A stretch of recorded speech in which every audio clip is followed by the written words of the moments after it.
Okay, we're playing. Hello, everybody. This is a bit of like an unexpected turn. Today I went home on time, but somehow I came to my PC 3 hours late. So the idea for today was to do an art stream, but it's so late that and outside there was like a thunderstorm and stuff like that, so I didn't get the chance to basically like prime the minis I wanted to paint. So I don't have primed minis, so we cannot do art. This is the main reason. Like it was the weather actually. So yeah, this run we're doing today is straightforward. It can be fast, maybe it can be slow, maybe. I do not know. It's the Greatsword Run. It's kind of straightforward. We're skipping stuff. We're going to get the Claymore and play with the Claymore the entire way. That's the entire thing. So we are doing small but better. We are doing the screenshot. Best screenshot ever. I will get out my my paper, write down everything. Yeah, we had great hammer.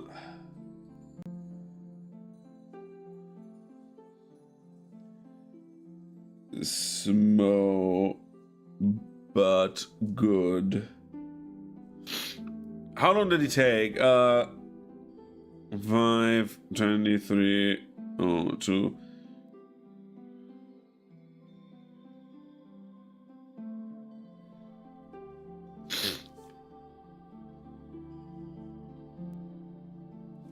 Okay, so we small but good dies now, so we drink to him. I don't drink alcohol right now, by the way.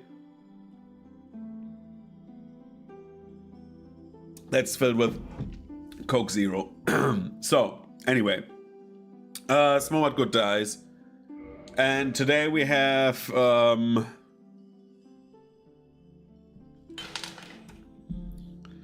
his name is Alexander.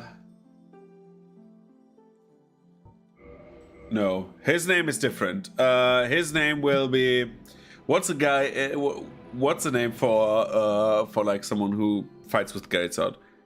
Well, Greatsword is Alexander the Great, right? Let's call him Alexander. No.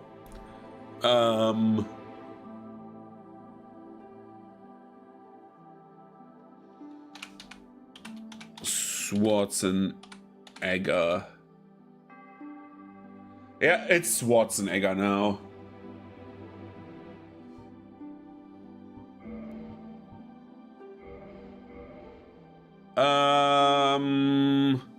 Is that how you? I think it is how you write Arnold Schwarzenegger, right? Yeah. It's Schwarzenegger now. He is a thief at the start, because we want firebombs. And he has a large upper body. He's ripped. He looks like a dragon scholar. Dude, no. Yeah, no, this is fine. We customize him. Let's make our clown, right?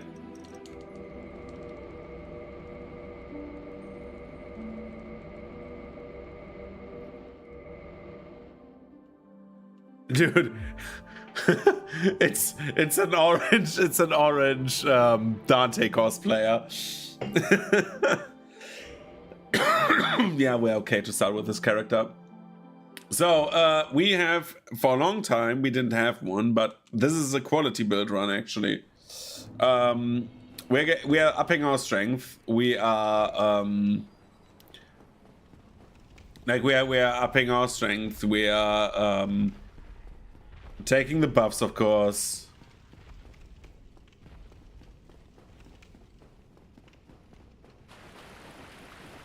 But yeah. I'm taking off my pants. I should have taken off my shirt, right? Well.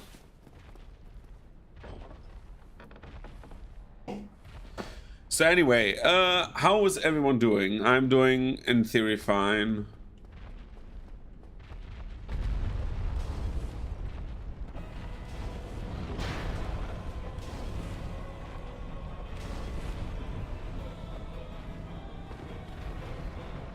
Die.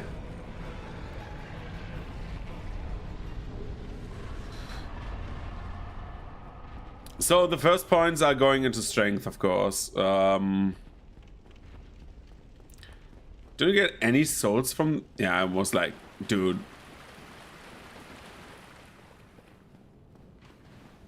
How did that guy shoot? Holy shit. Dude, make space, please.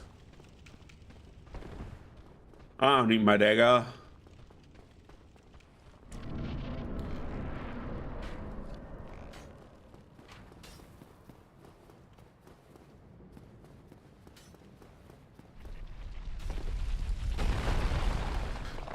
Dude.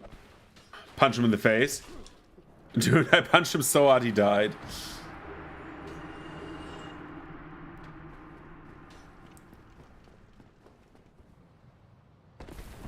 Open that door.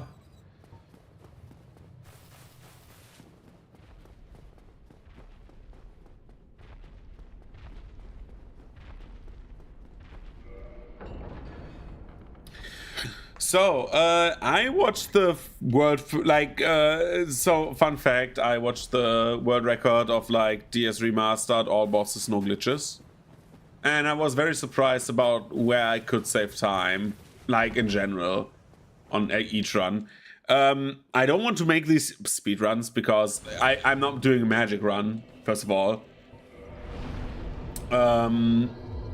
And more importantly, we are, all things considered, I just want to see like where we can cut corners, right? So there's like no deeper stratagem going on there.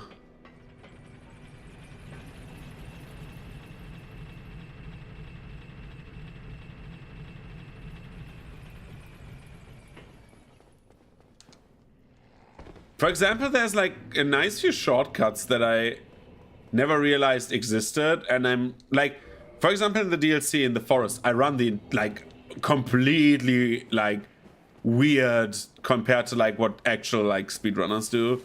They go the left way, and then like after the bridge, they just keep on going right, which goes to Artorias without any enemies. I did not know that this way existed.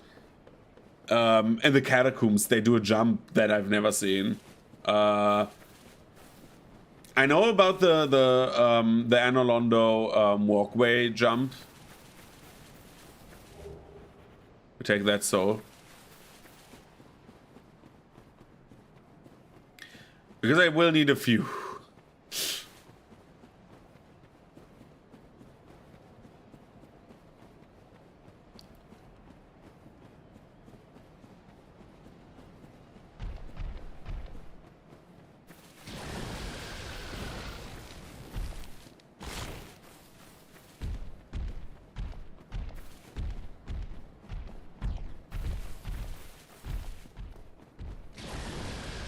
So we're running up here. We are shortcutting our way through everything. Also, like the Artorias way, I did not know that you can basically skip the cats.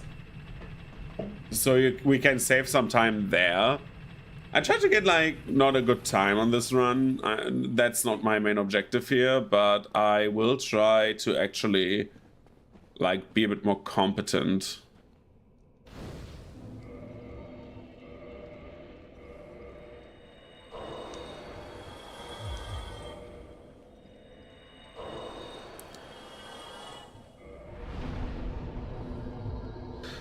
So, for example, we need only 3 levels in intelligence for our maxed magic weapon. But yeah.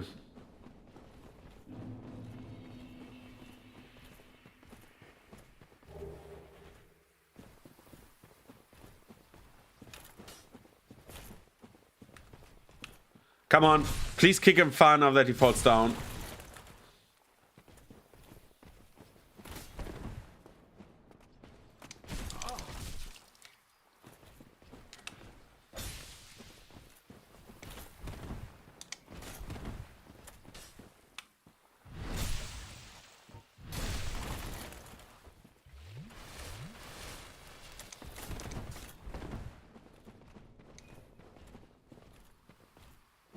I don't know what this guy... What is he doing? Where are you going? And he jumped to his death. Nice.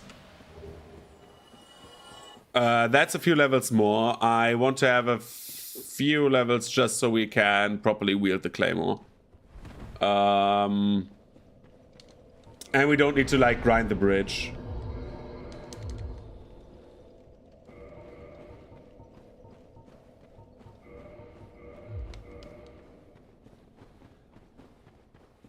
We have the grass crest shield already, which is great.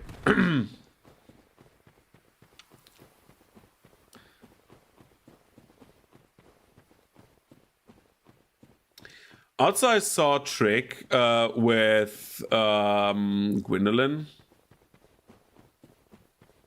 And that trick was so fucking smart, I didn't think about it, like, actually. Not to kill him.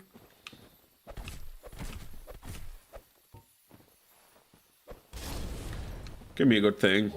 Nice. Thank you. One more chunk and we're golden. There's like a trick with Gwendolyn where we just like get the bonfire before Simone Ornstein and we can teleport back down there. And we save the way past all the clowns. And we don't need to kill the firekeeper if we want to keep the bonfire. It just saves time because you don't really waste anything running back.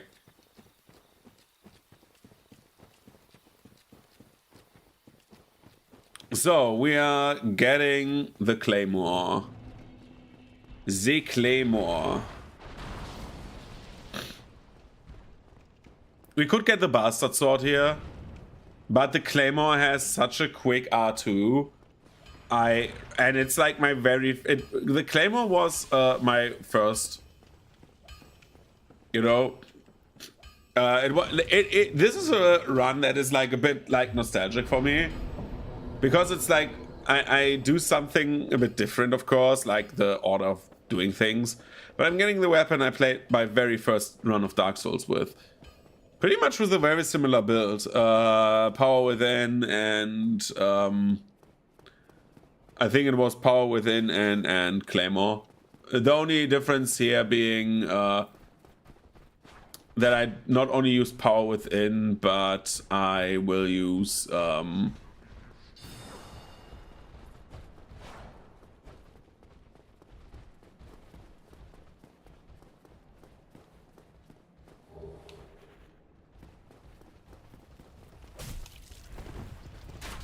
I will not only use Power Within, sorry, I will not use only Power Within, but also Magic Weapon.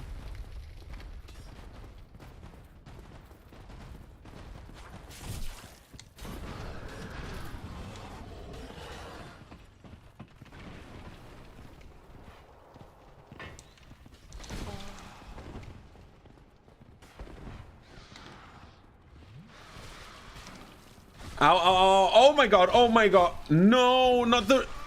Dude, I was pushed into the corner and could not get out, man. Oh, that sucks. Anyway.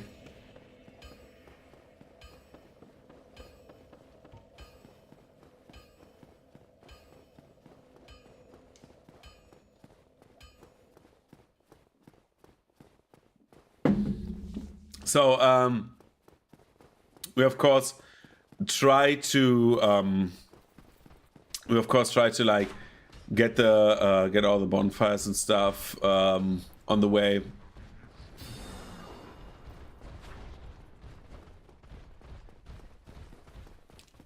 Next run we get to you, baby. The good old...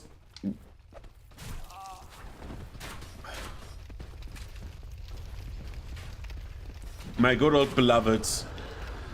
My one and only, my Halberd. Though with the Halberd, I'm like still thinking if I'm doing like the optimal run of that, or if I do the one I like with the two weapons that I love the most, which is Halberd and Black Knight Halberd.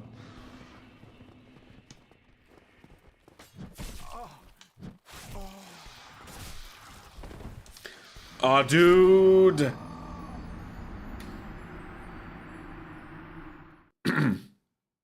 Okay. This is like the hardest part of this. We need to just get past these clowns.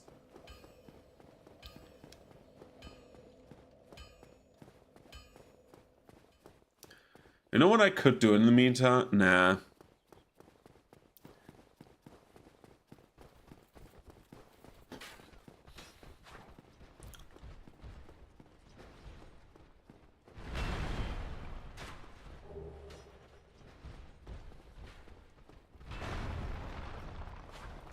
Let's get this guy as well. Go here, go there. I collect enemies like I collect Pokemon cards, man. I need to kick the... If I don't take any hits, I can just go down and kick the guy with the shield. And then throw, like, firebomb in his face. Because that door is not open. If that would be open, standard-wise, that would have been great, but nope.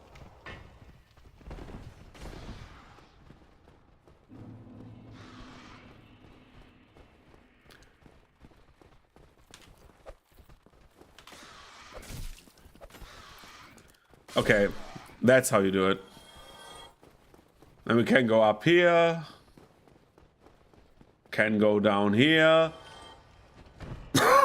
Go on to... go to this bonfire with a very, very, very, very different way of like doing things.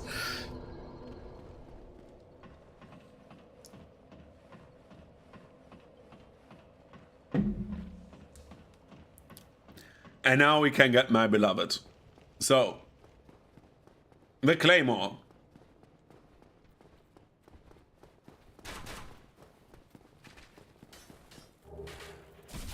There it is. This beautiful baby, this wonderful machination of German science. Well, it's not a Zweihänder, but you know, it doesn't matter. This giant ass sword has a very quick moveset and has this stab. This stab is it's so good. It deals so much damage, but the Claymore in general deals a ton of damage. The benefit of the Claymore is it has one of the biggest reaches of all the great swords. And it is probably the one with like one of the lightest loads.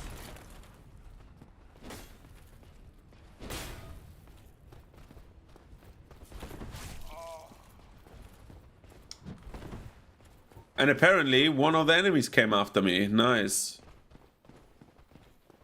I want to get rid of this guy first because he's a free Titanite chunk. And then get to Taurus Demon. Come on. Where are you?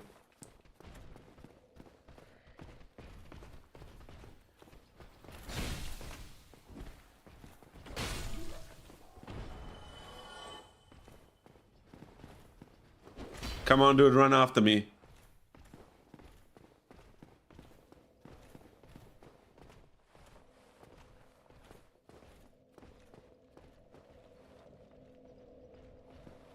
He comes. I hear him.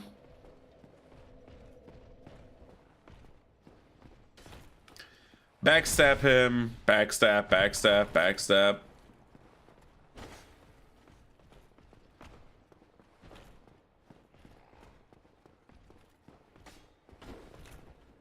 Another one.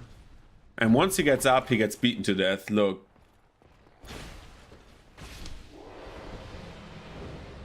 Good, that's the free Titanite chunk. So we're getting over the bridge again.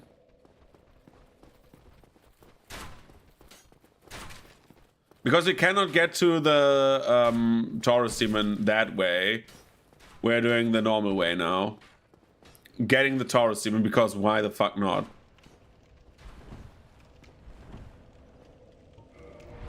Get 1 more point in strength. We need 10 more points in strength, then we're strength capped. We can get off our shirt.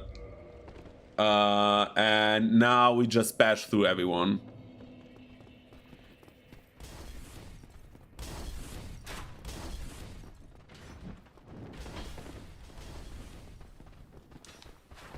So we're going here. Pass all these idiots. Open that door. Roll through here. Get this. And everyone follow me. We jump past this. Roll past this guy. And run up the ramparts. And now we just get another Titanite chunk, right? Which is not what I wanted. This is not what I wanted. I wanted a Titanite chunk. We are getting the gold pine. We are buffing the gold pine because there's no reason not to.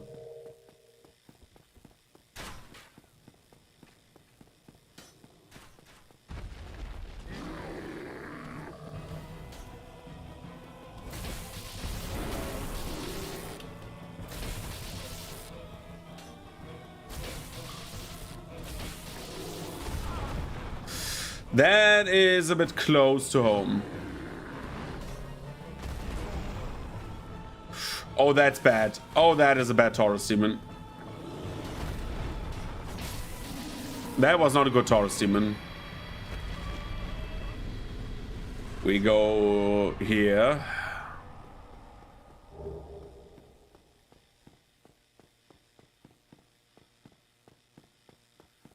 We activate this. The dragon on vacation?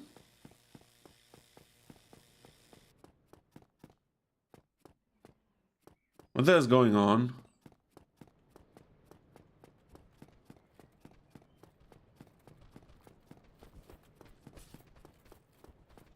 Does going backwards deactivate the dragon entirely?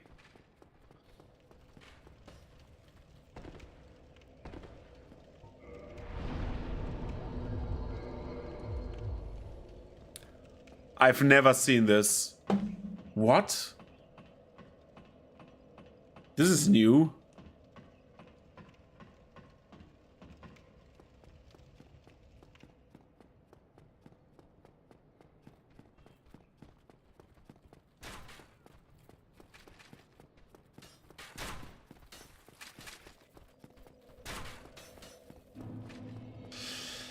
I forgot something. I forgot to kill the Black Knight, but it's not that bad. We will survive.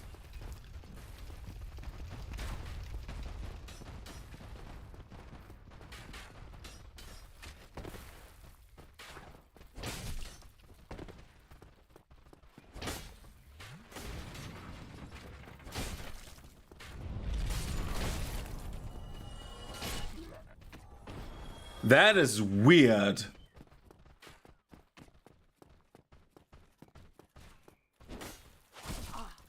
Ooh, that is bad. Holy shit, what am I doing? Next. I want Titanite shards, please.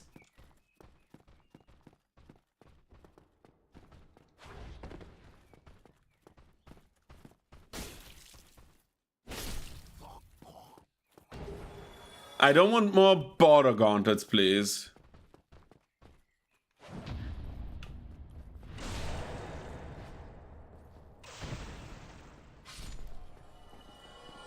Okay, let's pull this idiot.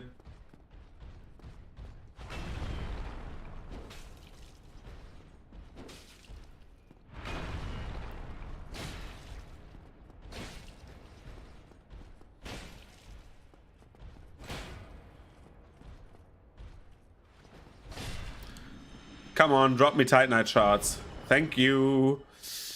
That's another one. Okay.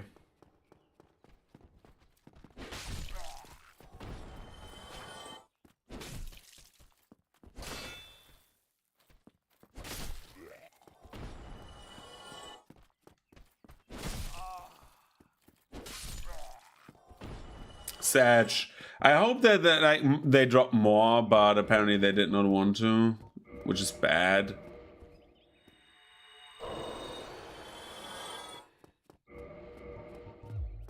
Because I only have one, I need 8. They cost 800 each, I think, if I remember correctly. So we can get 5 more, but actually not. We can get 4 more. Because we need to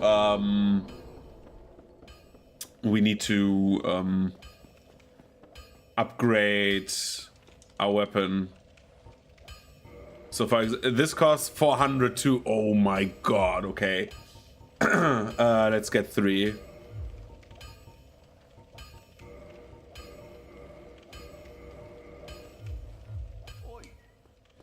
Dude, your prices are way too high, dude. 300, level 3. So we need like a few more. We need to kill the gargoyles. Not that bad, actually. So, the benefit of getting the claymore over the broadsword is the claymore has a stab. So we could go full one-handed build this time. Which also goes with the ring, by the way. Just reiterating that little fact.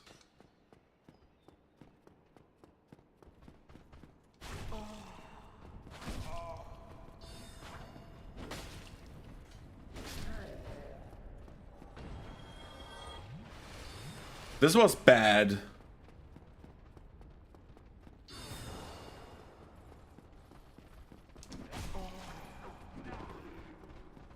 Dude, uh-oh, this first part is not going well.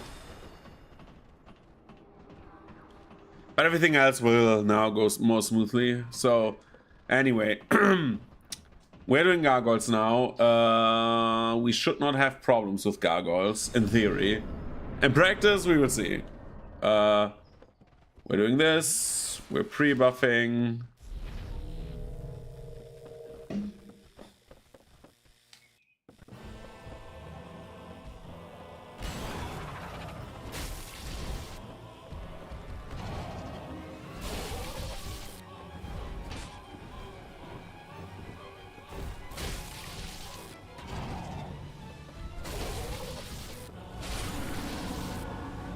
Let's wait.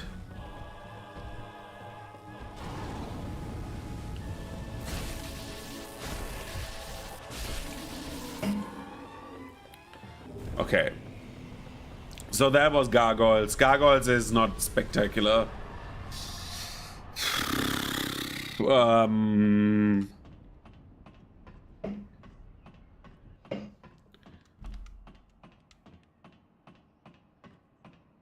I think we're close to the attunement where we can have 2 spells, so we could have power within and magic weapon. But I don't know. We would see. I always forget how much attunement the thief has. I think he has 11.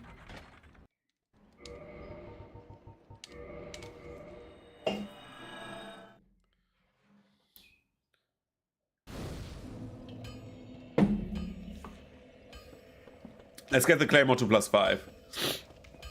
Which will make the next part way easier. So we are purchasing. We're upgrading. And we are stat increasing. That's the 3 things we are doing. As always, there's not much like to add to this at the moment. Because we just do what we always do.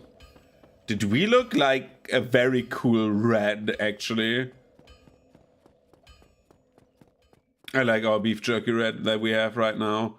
It's more like a blood effect on like a miniature, which makes me sad that we didn't have a miniature stream today. It's just not like, if I would have like primed them, we wouldn't have like gotten to stream doing that, so. We're doing that on Wednesday, probably.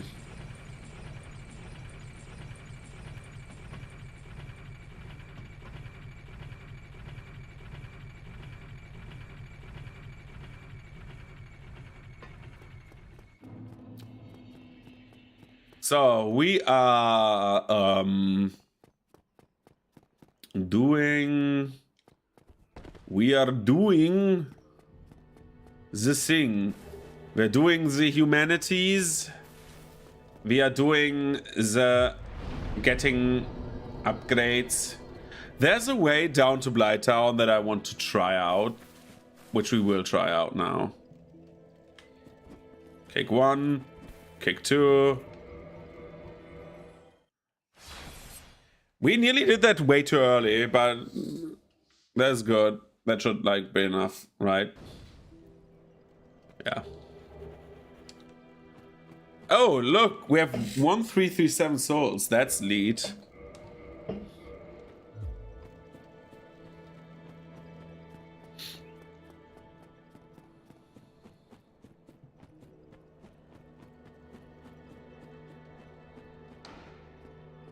And I forgot to send the elevator back up. Whoops. Happens. The joy of running Dark Souls. Sometimes you do mistakes. We keep that for K-Log. If we do it proper, we can do the same that we had like with the Zweihänder. Where like, I don't know if this move has enough range to hit her head. I don't think so, but we will try. Okay, now this time I'm sending it back up. That was a bit too sharp. So, there is a way down to Blighttown that I want to try out. I'm like a kid who has like a new toy, basically.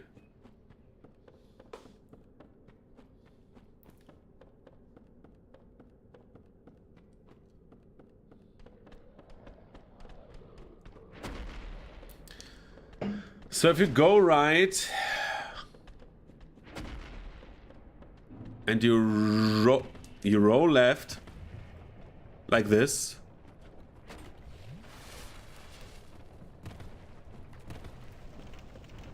you can get down here, and from here, and now I'm dying.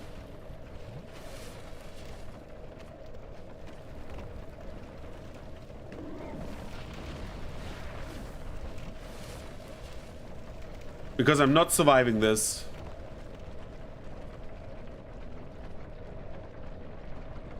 Yeah, what am I doing? This lasts way too long.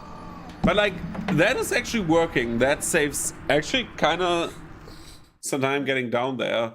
Not much, but a little bit. You just need to be faster. You cannot get hit by the poison dart guy.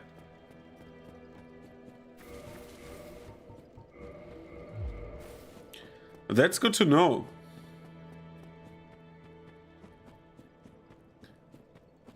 And like in between where I was, there's like with the wheel, you can roll down there and be on the wheel already. So you save like a few seconds. It's not much, but it's just like you don't need to hassle with the enemy that I always like tries to shoot me through the wall and stuff like that.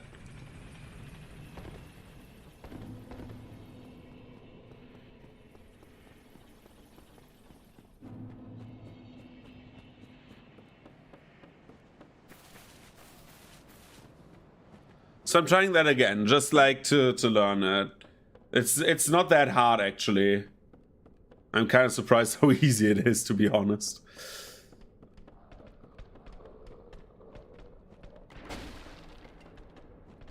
I don't know if I will survive this, however, with that amount of health.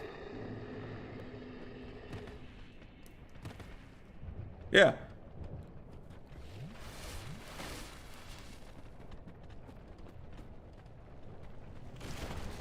Oh god, where am I? Huh! Okay, I'm using the normal way.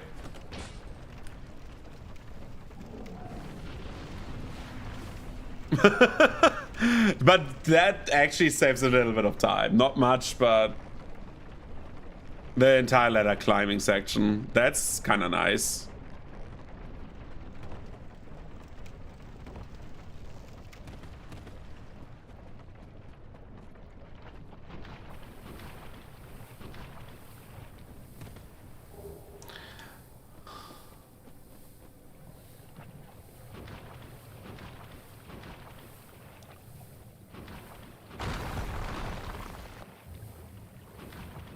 So we are going back up. We are doing Kalak, Ceaseless, the usual. Just getting a few thousand souls, you know.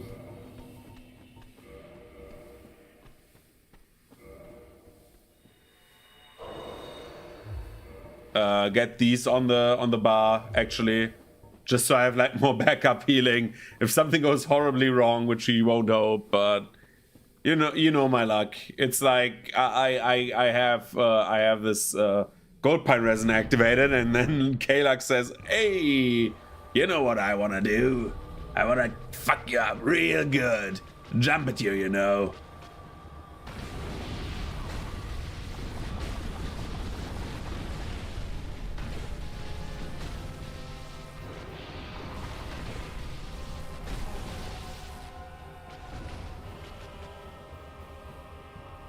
Like this, you know? Where she randomly deals me like 20 million damage.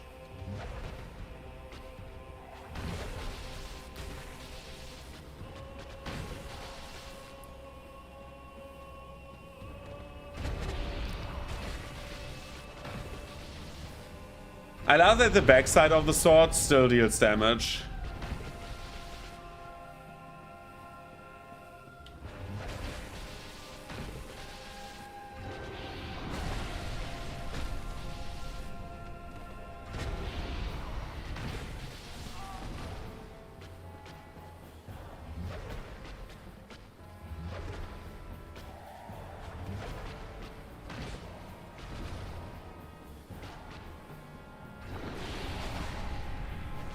Oh, Kayla, come on, don't be a puss. Eee, so dumb, sorry.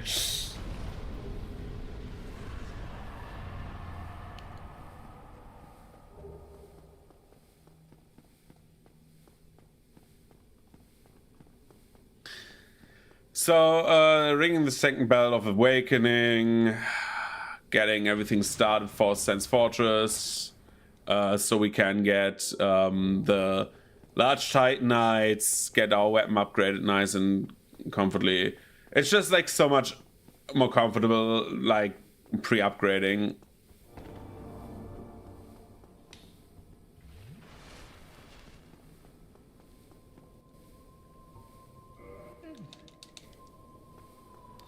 Let him walk.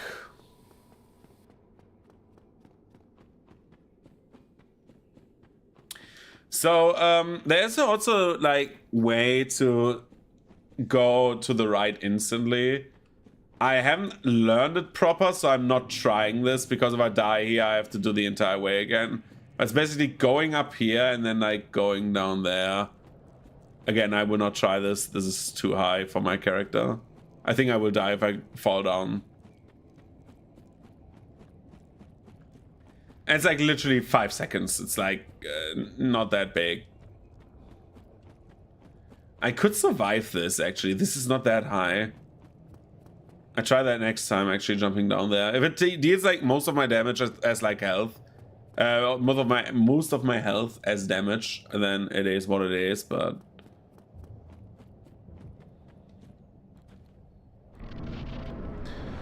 so ceases discharge. We do the gimmick again. It's nothing spectacular.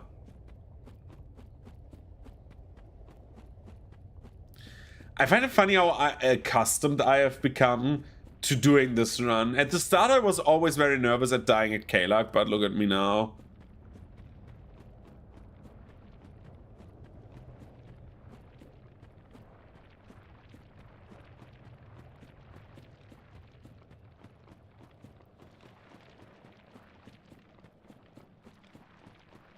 And if I die, I die. It's like, oh no, I die. You know. I don't have anything to lose. He does this. What? Angry. Bah.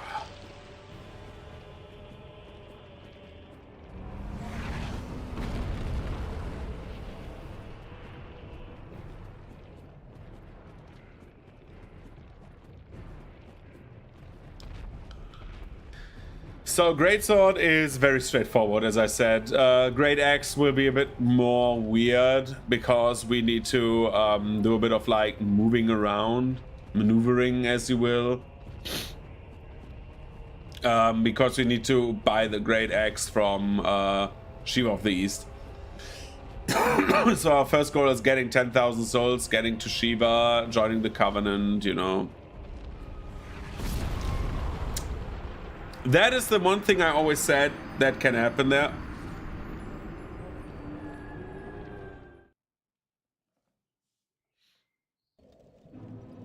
And if we are unlucky, if we are very unlucky, we lost 20,000 souls.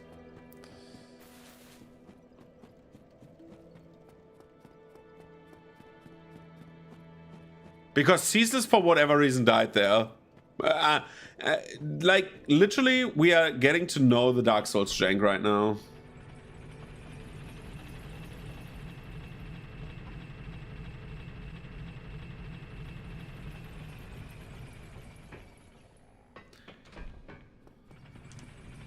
Just so we don't lose our 20,000 souls, I play this one very carefully now. So no fancy bullshit.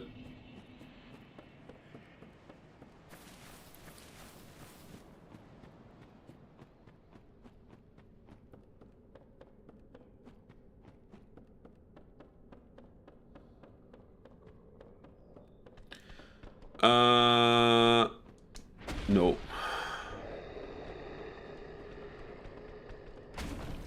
Yep, that is bad. What? What?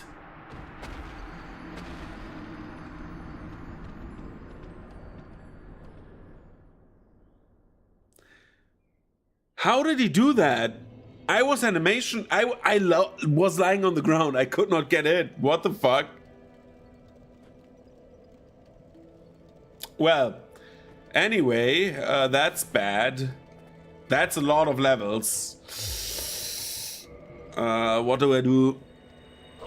I need to hope that Ceaseless is still active.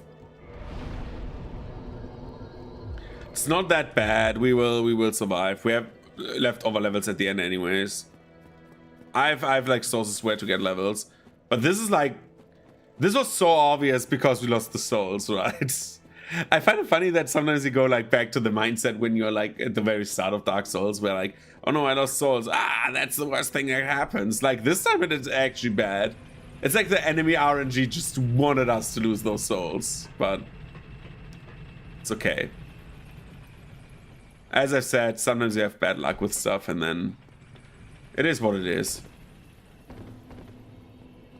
So now we can do fancy shit again, right? And oh, dude, if Ceaseless is aggro, this is horrible. If Ceaseless is dead, that is worse, however. I'd rather run back to the start of Ceaseless, wait for him to do his, like, animation bullshit, and do Ceaseless again.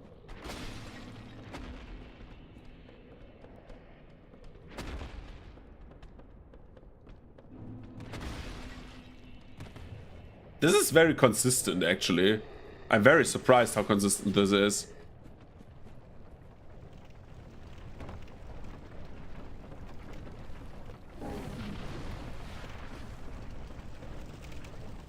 What? Huh? Why did he randomly roll?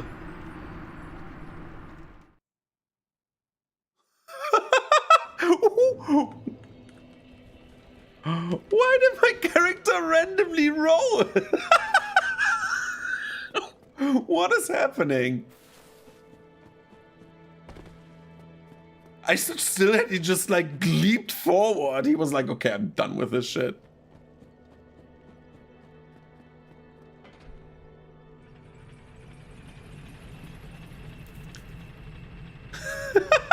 What was that? My guy decided, okay, it's time to go now. Can I please get this Blighttown run, man? Like, we wasted so much time on this. I killed Ceaseless, basically, and he just jumped me and died instantly because I went into the corner. You cannot go into the corner. You need to stand in front of the corner, otherwise you die. His last attack hits the entire fog wall, I think.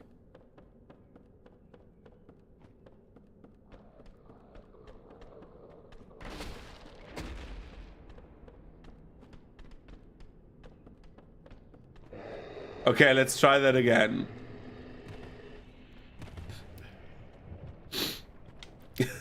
Can I please live? That would be great. Okay, I'm pressing nothing right now. I let my controller go because I'm like convinced that I'm haunted or something like that. If Ceaseless is dead, I will be sad. But we haven't had like guy killed as like the screen, which is like the indicator usually that the guy did not count for dying, but hey.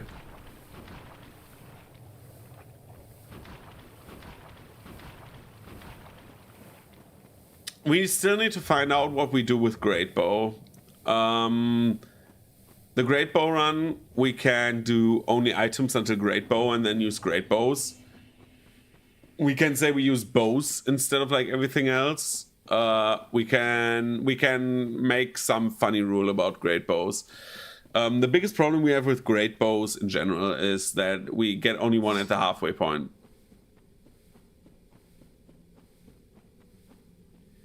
Dude, I just fucking hope that we get a nice Ceaseless. If we die to Ceaseless again, I will just continue the game.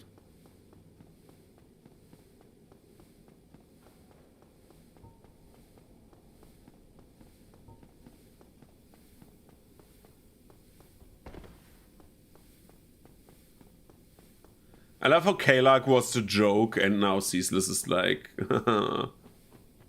didn't think you would come this far, right? And I'm like, no. No, I did not. So... we're doing Demon Ruins again.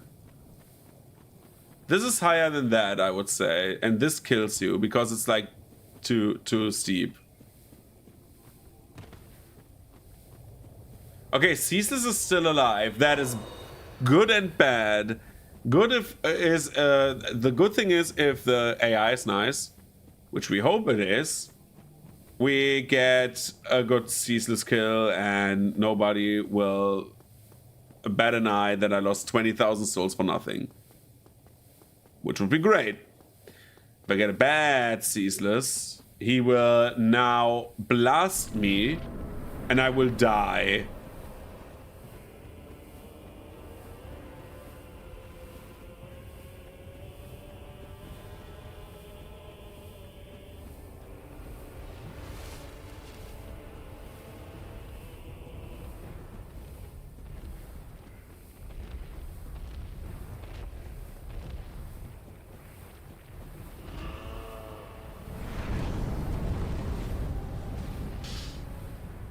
Like this. He will run after me now. And we need to reset him to his original position.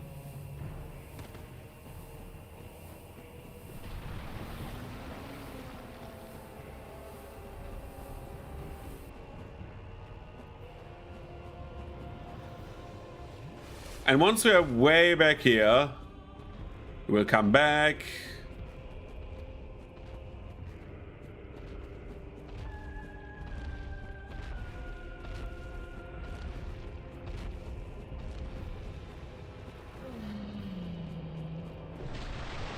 And now we're doing the same song and dance than like before. Exactly. He does this. We're running back. And usually he should not blast us anymore. He should jump, however, and we're not going back into the corner. That was the stupidest thing I did, and I do not know why.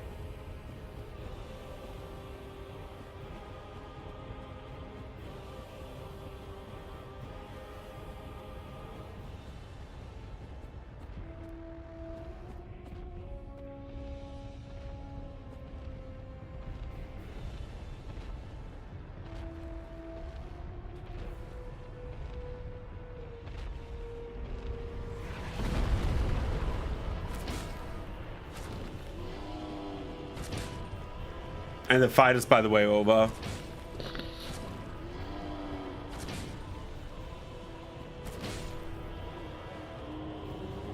Dude, this was horrible. This was so bad. We lost 20,000 souls for nothing, but it happens. It's not that bad. We are over leveled at the end anyway, so.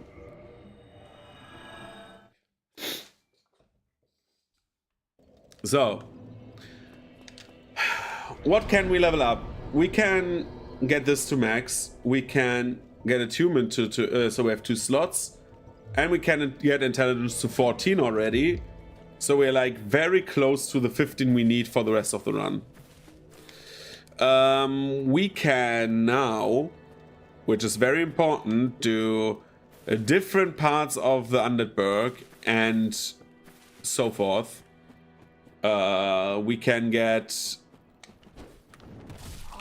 if we are not stupid,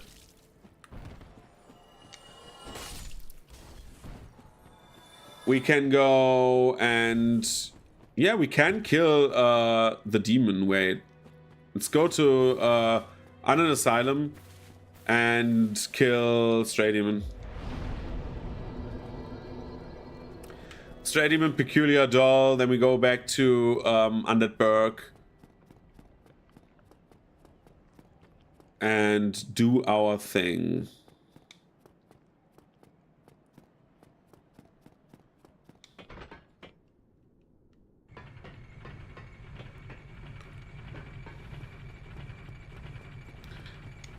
In theory, Stray Demon should not be that complicated, and we get the Titanite slab already, which is early Titanite slab is delish. So good.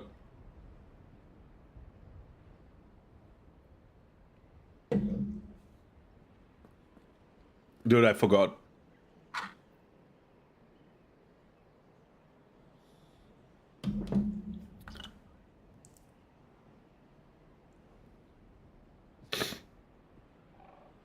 Let's wait for a second.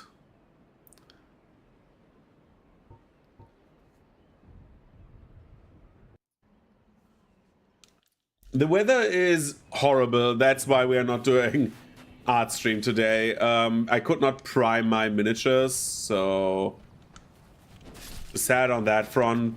I was looking forward to the art stream. The grind for all the weapon runs is going well. I had like a horrible boss experience just now, and I'm sad about that, but we will survive.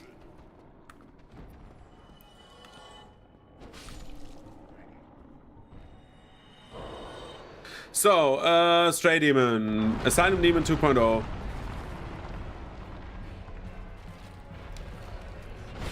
Yeah.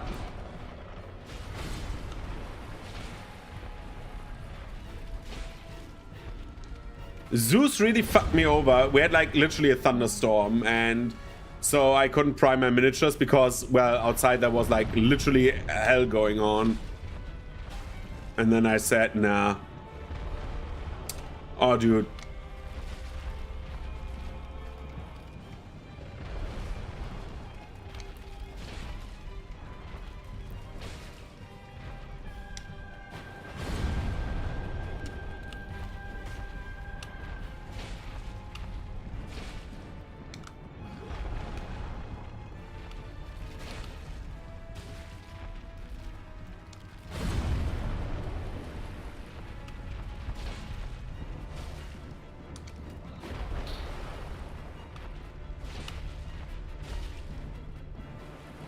So, Stray Demon. Not a very hard boss, but he is designed for endgame. That is a thing. So, he has like a lot of health. Usually we do him later when we have like a few upgrades, but I was thinking, well, we have a soul deficit, so because like his mechanics are so easy.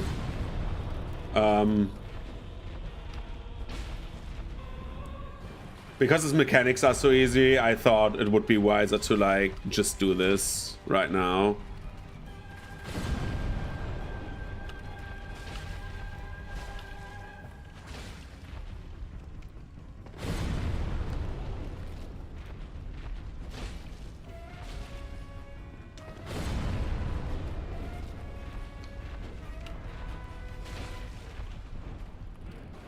So while we are fighting your mom, no, just kidding.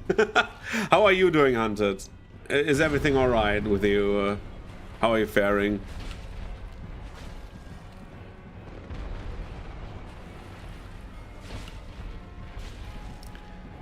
It's the problem with this boss is he has like very high health and armor, and our weapon is upgraded for early game. So that's the big thing. We just want to kill him. Thank you that you remind me for the maximum upgrade. Just kidding, dude. How are you doing, man?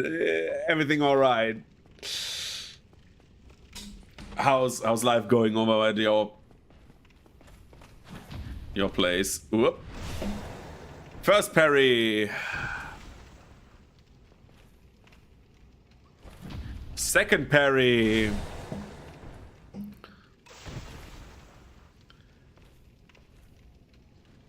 Third parry.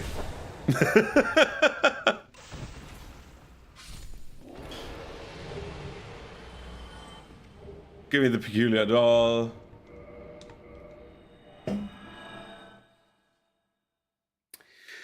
So we got our souls another way.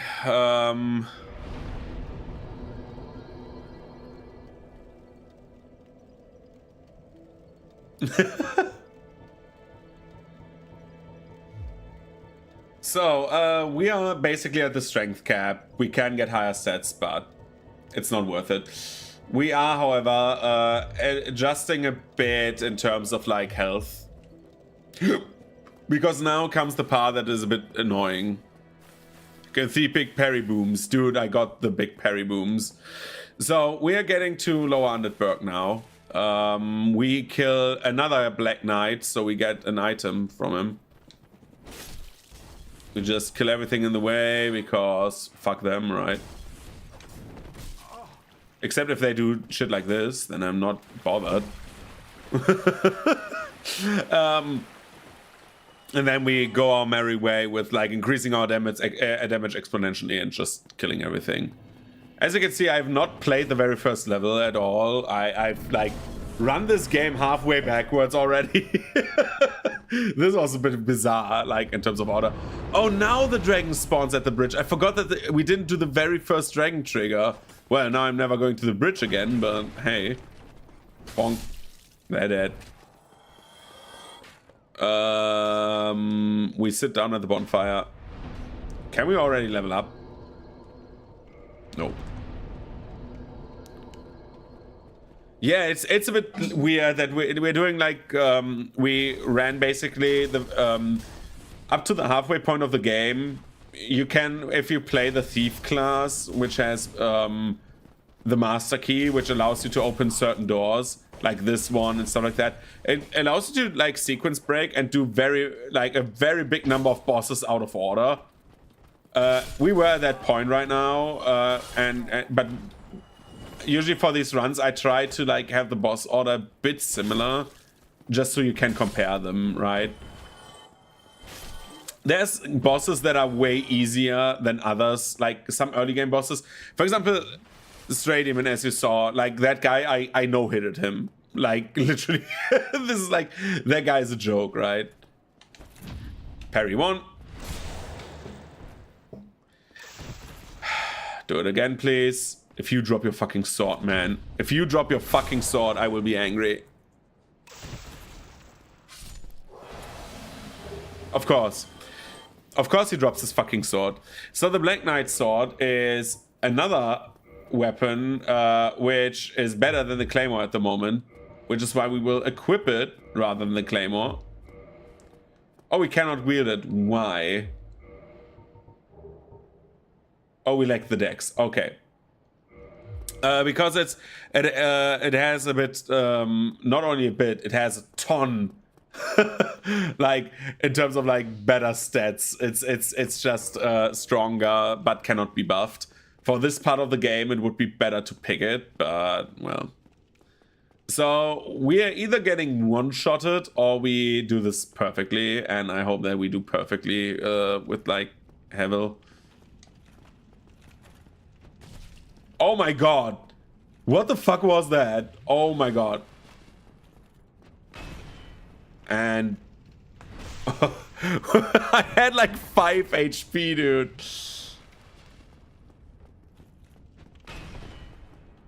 Backstab.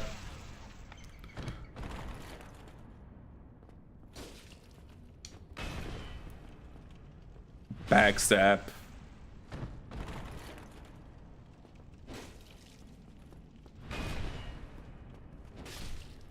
Give me your ring. This helps us tremendously, by the way. Because now we can put on any armor we want. We open that door, we can go to Darkroot Basin again, but I do not want to do the Hydra right now. This has more, and this has more, and this has more. So we had medium roll, and now we should be at light roll again, right? Yep.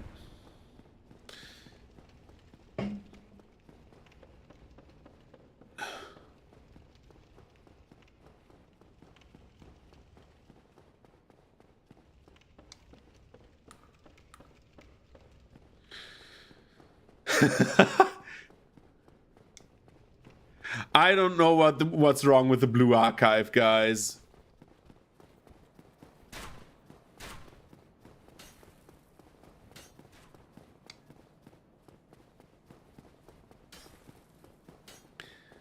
I don't know what's wrong with the fandom. The fandom is so weird.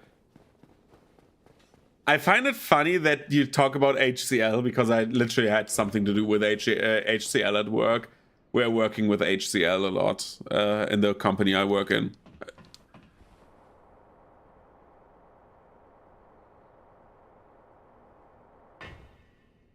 Yeah, they're not like us, yes.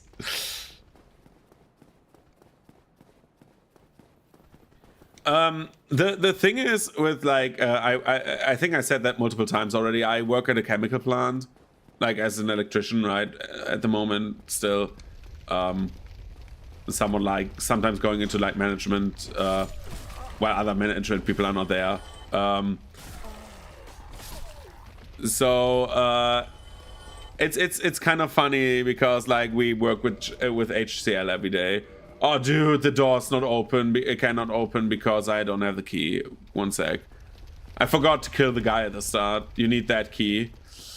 Because if you don't, you cannot open the door, even not with the master key. That's the only key door that the master key cannot unlock just by, well, existing, you know? Because it's the master key. It's fucking overpowered.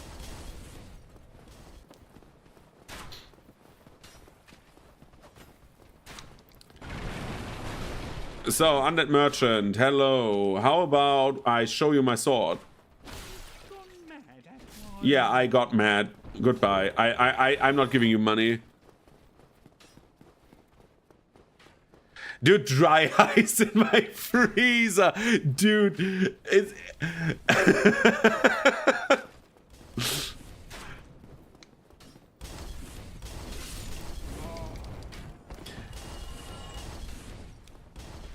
Dude, do you want to die? Yes.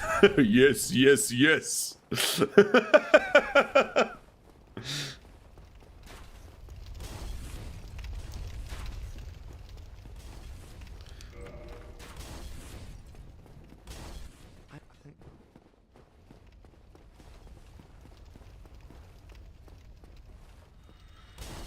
Okay, let's try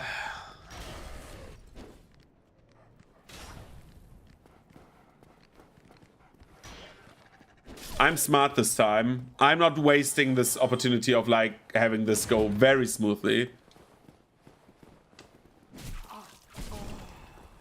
So I'm dying to these clowns now.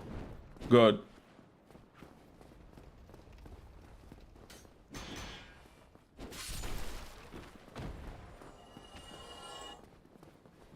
Oh, dude. You dirty sons of bitches. That was so mean. What? No. Oh, that... Dude, that was so mean.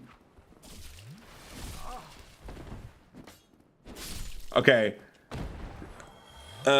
mean, yes, the beer was rock freaking solid, but it's always worth it, yeah.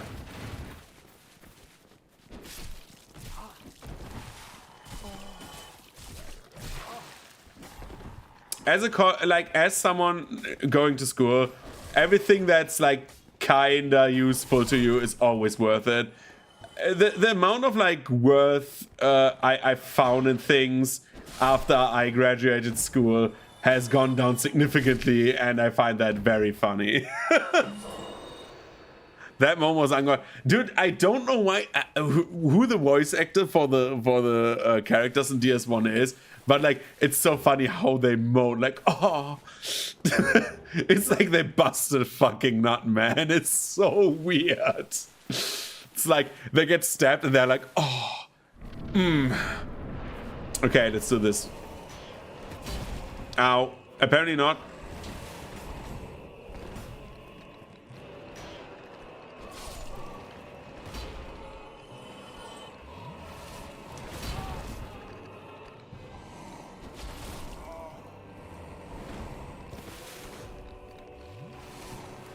I'm fucking this boss fight up, man.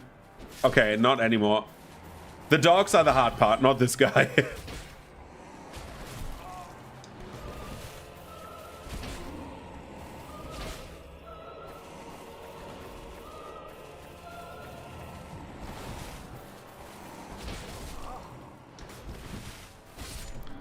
Capra's dead.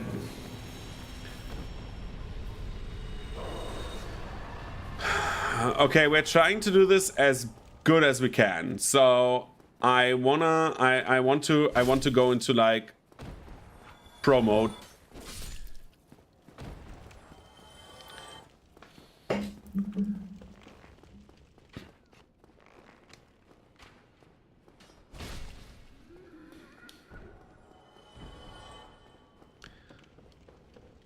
So this needs to, after we get back to Firelink, this needs to be perfect.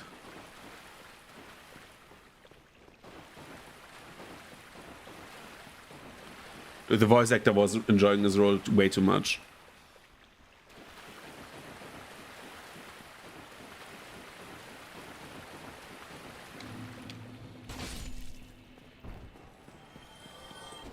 Because the female voice actress, like, does not moan as much. She actually, like, screams. It's funny because there's, like, little female characters in this game. Like, the amount is staggeringly small.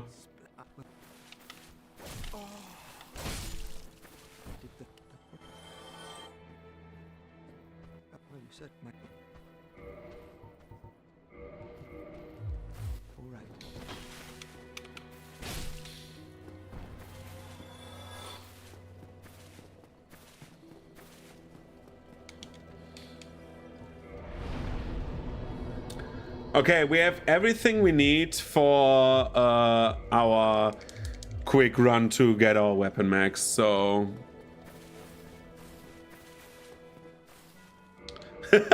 Imagine being like so turned on by your job. They're like, oh, yeah. And you're like, dude, chill the fuck out, man. Please. He's like, no, I'm not gonna chill. Okay. We have magic weapon attuned. So we have two things we can do. We can do Hydra now, or we can do Gaping Dragon. I would love to do Gaping Dragon Power Within, because that is better than doing Gaping Hydra right now. We can do Hydra on the way to Sense Fortress.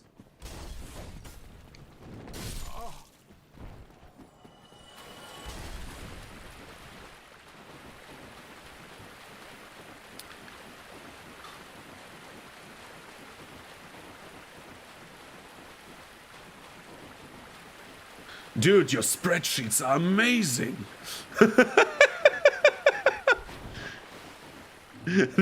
That sounded like, sorry, I sounded like a fucking like early 2000s shonen actor when like an amazing attack happens, right? How like early 2000s shonen voice acting was so like, this move It is amazing.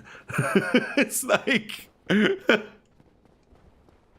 I can't believe this move happened.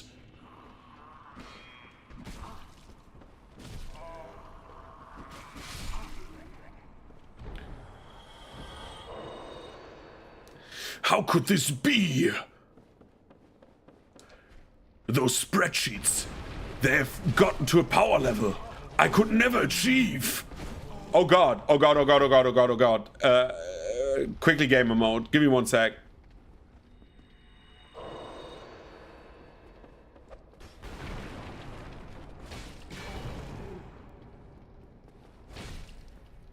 Okay. Everything's fine.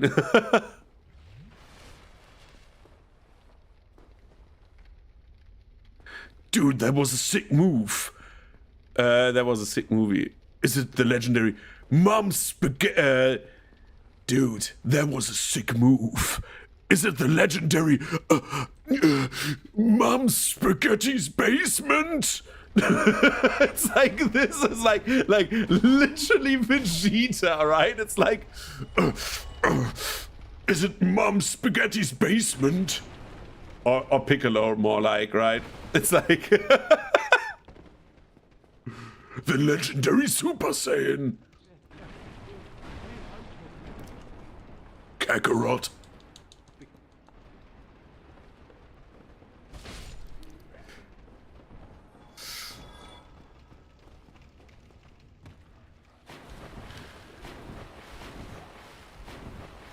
Yeah, the anime cringe levels, the anime cringe level voice acting levels are over 9,000. It's like nobody can imitate that. It's so crazy how overacted it is, right? Oh, dude, I cannot do anything against the red because the red is fucking me over, man.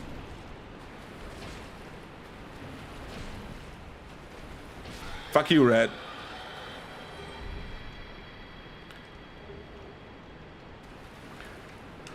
Is this a legendary cock and ball torture?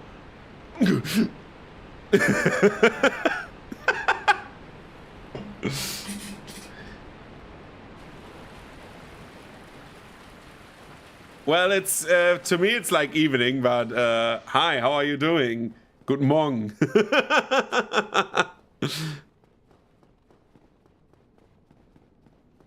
It's going fine. The run itself has not been great. I don't know why my camera thinks I should be gray right now. I just see that I need to do just camera adjustments after Gaping Dragon. We're doing a bit of...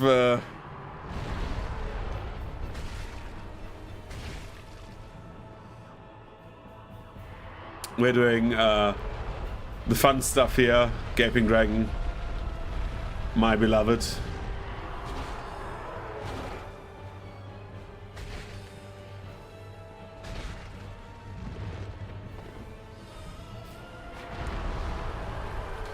Let it come towards me, please. Come on, fall over. Thank you.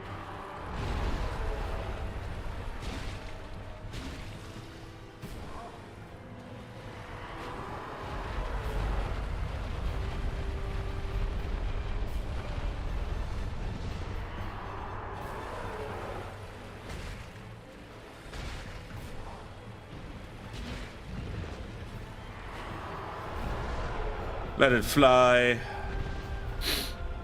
Come on, Stompy. Why are you vomiting?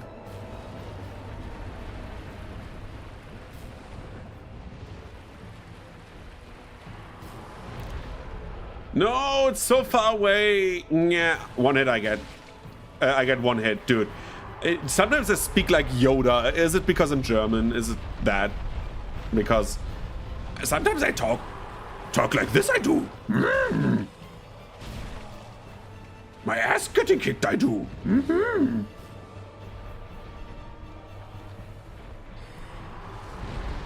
Well, playing, I do not. Roll away.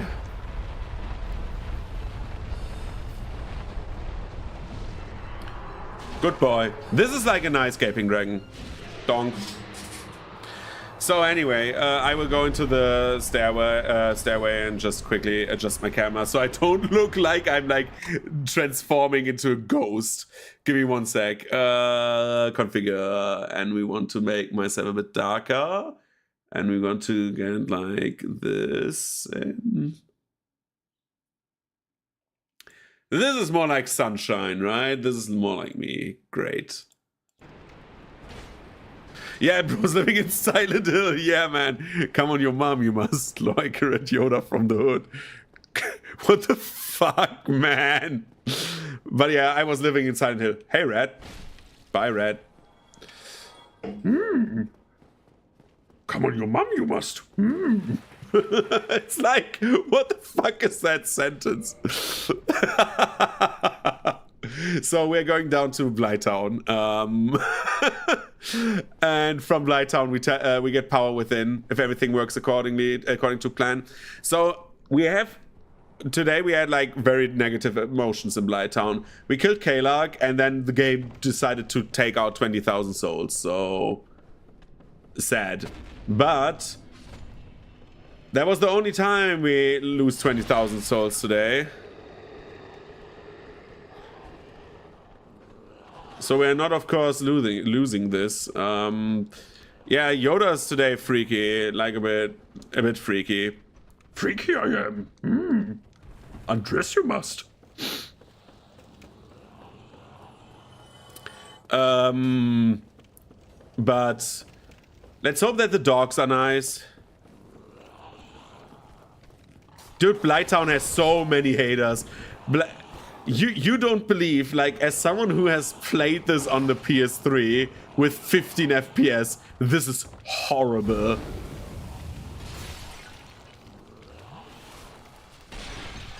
Whoever said Miyazaki had, like, a great vision, like, dude, he needed glasses for Blighttown.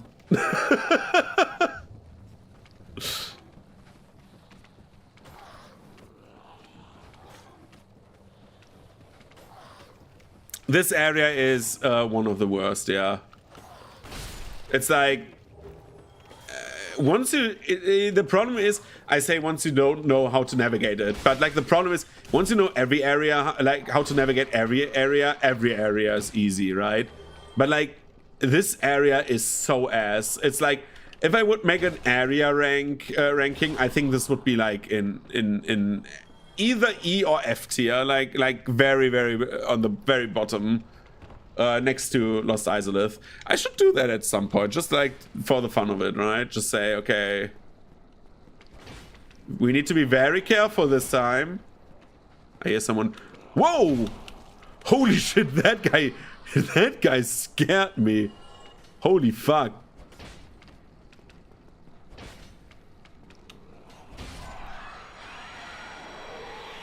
Oh, there's someone coming. Okay, bye.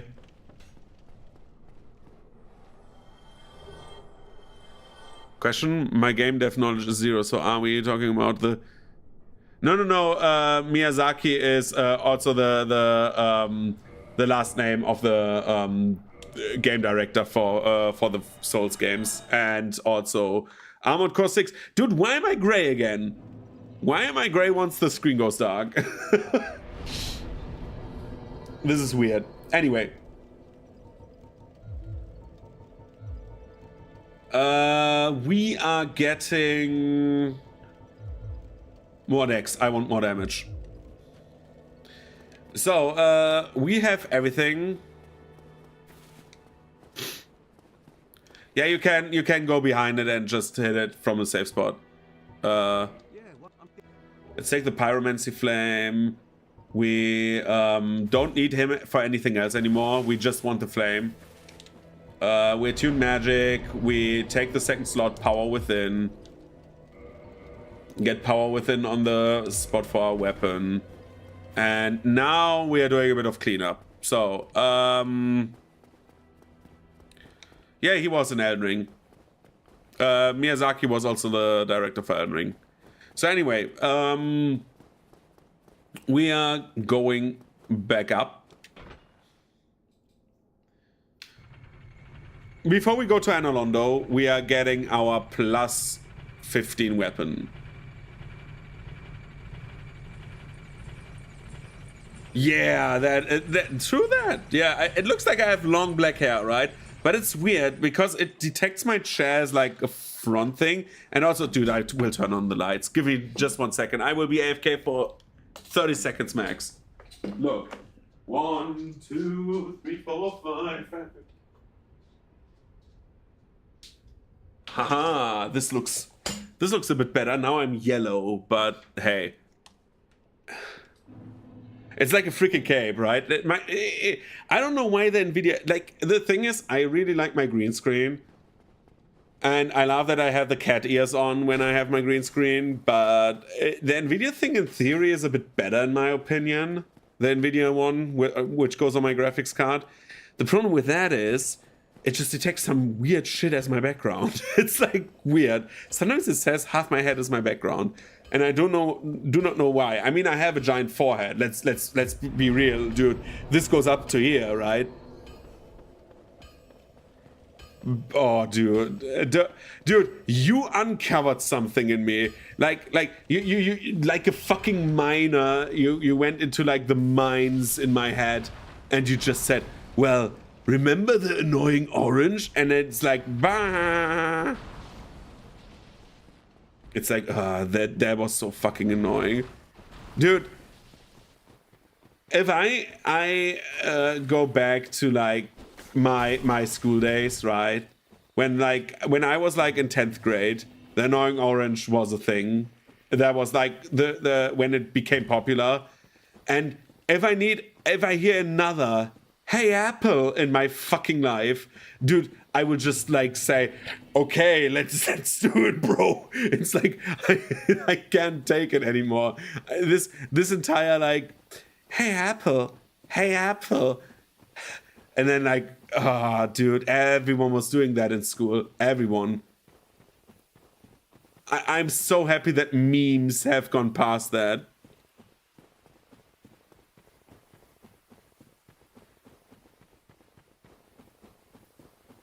Dude, if I could redo life, I would do some things different. One of them would be like try to get the annoying orange like downvoted into oblivion. Dude, in hindsight, this was so fucking... It wasn't even like... The idea was, hahaha, it's so annoying, but that's the fun part. But no, it was just fucking annoying.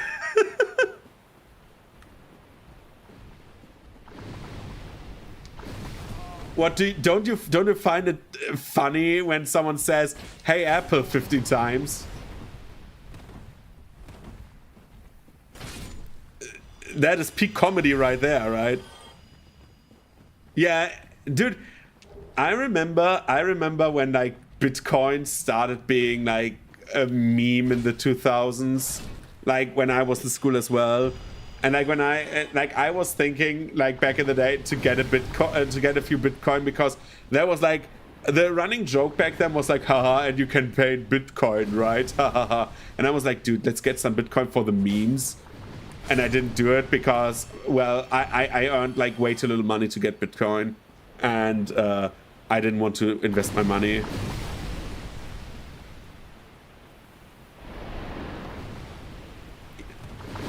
The thing that became Skibbity Toilet, in my opinion, was the Gmod,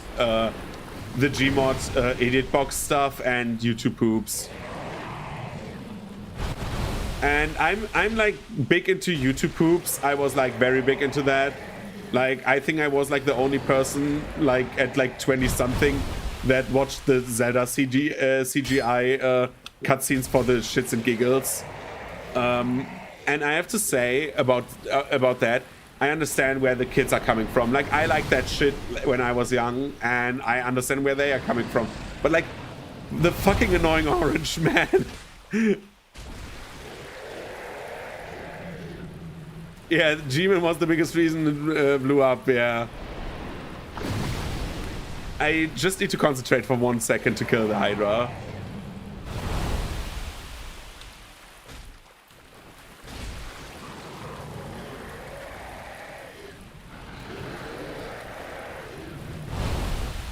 Where the... What? Where did the Hydra decide their heads to go? What?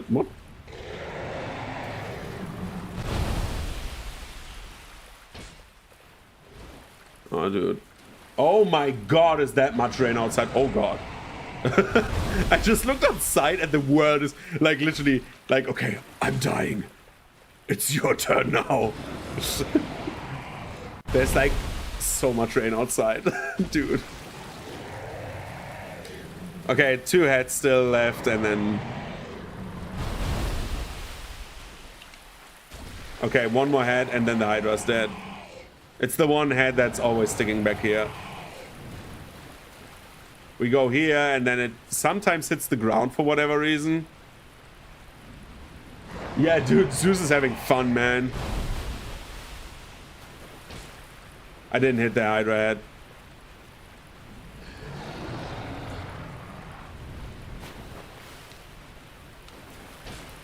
Did I hit it?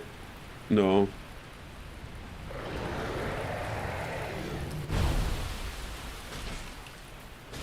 Got it. So anyway, what did you say? It's funny on the internet stuff didn't go away, just warm. Yeah. It stayed true to the name though. It surely was annoying. Good stuff. I didn't know. Yeah, like the problem with like so much stuff. It's like the same with like all of the old cartoons, right? For example, the stuff that Egoraptor did, right? And for whatever reason, like Egoraptor does not like that. It like says it was like too crude, and I'm like, dude, Metal Gear Awesome and stuff like that was the shit, bro. But like stuff way back in the day, right? Like some of the stuff stayed really good, like especially the animation for the time being, right? Like llamas with heads. Say what you will about llamas with heads, and like how the entire car thing was like the entire like that was like the exact fucking same as like Orange is like, hey Apple, right? Yeah, Dusk. Restart the game, so we get a summon sign. I want a catalyst. But like llamas with heads was such good animation, and in theory Annoying Orange was also kind of interesting with the faces on the objects, like the green screening there. It's to say it was like bad production quality. The screaming goat thing, yeah. The screaming goat thing was a nowhere trend. That's absolutely true, man. Dude, old memes. There's like, again, with like memes, there's like so much good shit. And then you have like the bottom like parts of the meme. Like, again, what? Dusk? Where is your fucking summon sign?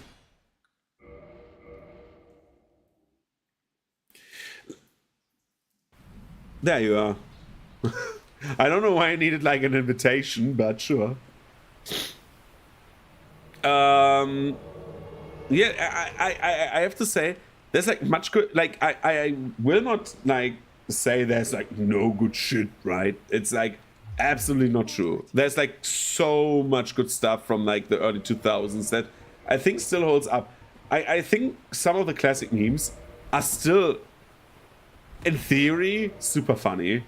For example, I really like do I like the troll face is the question. The troll face back in the day was fun at the very start, but it was like the entire like you mad, right? It's like that became annoying over time. It was like oversaturation because we had so little memes back then. But like memes in general, there's like some good shit. Though I have to say fandom memes are the funnest, I feel like. Because they're like so like not general trash. So for example, I was like at the very early stages of prequel memes when I had like very little subscribers on Reddit. I was like on prequel memes, and like the very first, right? I think I said it last time, like with the entire Sheev meme, and like let me be Frank, and that Palpatine's real name is Frank, that entire stuff, right? The stuff with that was like also super fun. I'm not going to lie. Over time, it became more and more like trashy.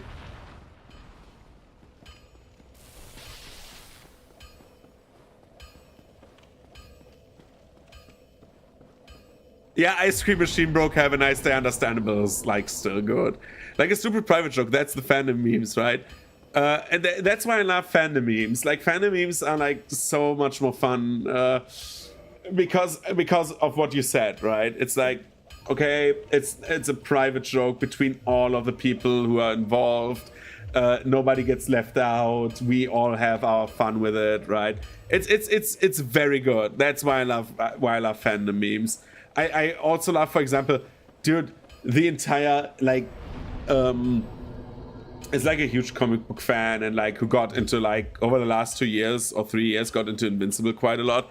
The entire the JoJo memes, sadly, right? I think JoJo memes sadly like destroyed the view of the JoJo fandom for many people. Like as someone who loves JoJo, the entire memery has become like it was ideal. Is like, dude, yeah, it's not funny anymore. It's like the same with the You Mad, right? Way too oversaturated.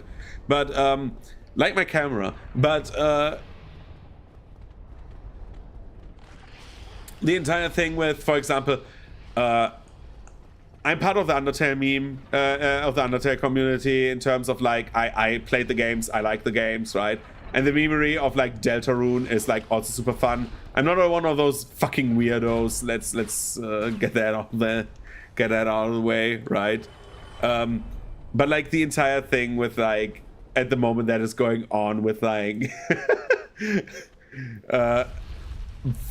driving in my car right after beer and stuff like that. It's like it's too fun. Yeah, is that a JoJo reference? Is one of those that I groan loudly when I see that, because I am just so fucking annoyed by that. Whoa, dude had the jumps.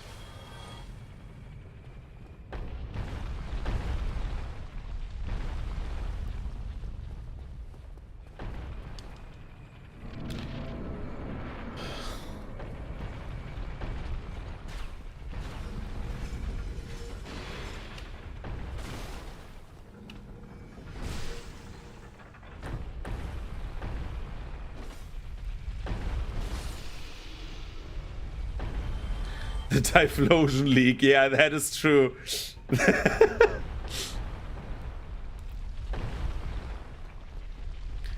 But like I have so much fun with fandoms, and I'm not ashamed to say that I'm part of many fandoms that people would say are annoying. Again, I'm a big part of the JoJo fandom, and I'm not ashamed to say that.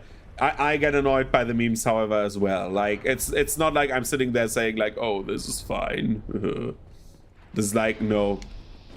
I'm getting like so fucking annoyed by people like doing like it was IDEO was like, oh dude, please stop, right? Or it was Medio. Is the how you say it, right?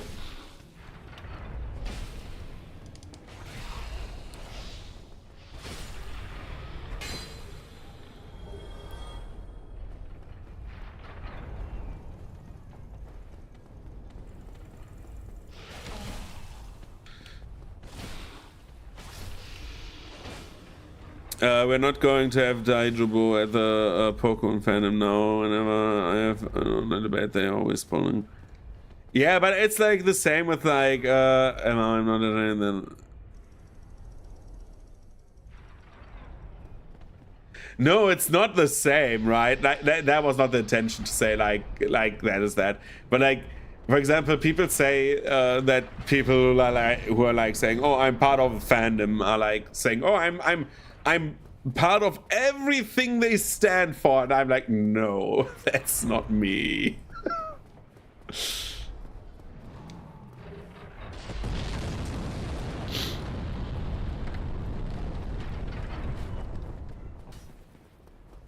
People are like weird when it comes sometimes to fandom stuff.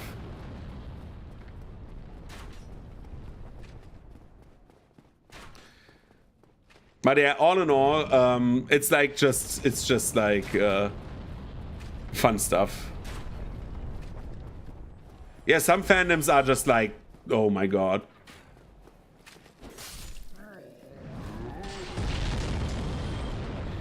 Dude, I like from like season 2 of My Hero Academia, I actually read the entire manga to finish. Like when season 2 came out and season 3 like was announced, I started reading the manga and I read it to the finish, like every week until it was finished.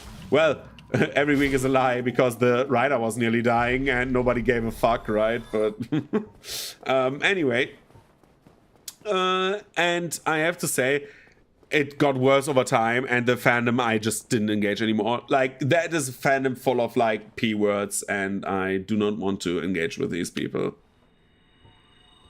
I said it at the like when I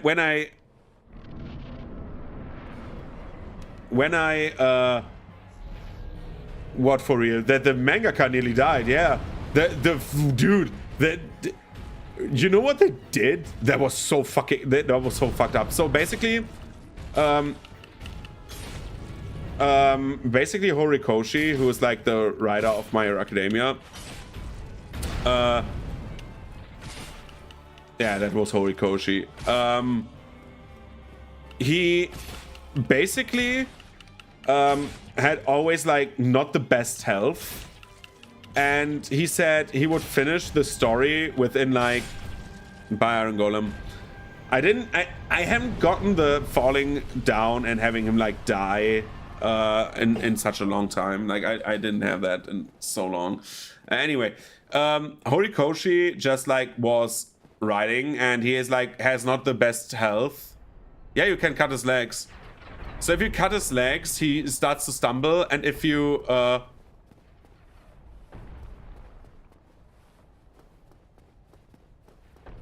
sorry. So anyway, you can cut Iron Golem's legs. If you do enough damage, he starts to stumble. If you hit the other leg, he falls over, and if he falls from the ledge, he dies instantly. He falls down the fortress and dies. He has even this special animation where he tumbles like a 4-year-old. It's super funny. But sorry, with like.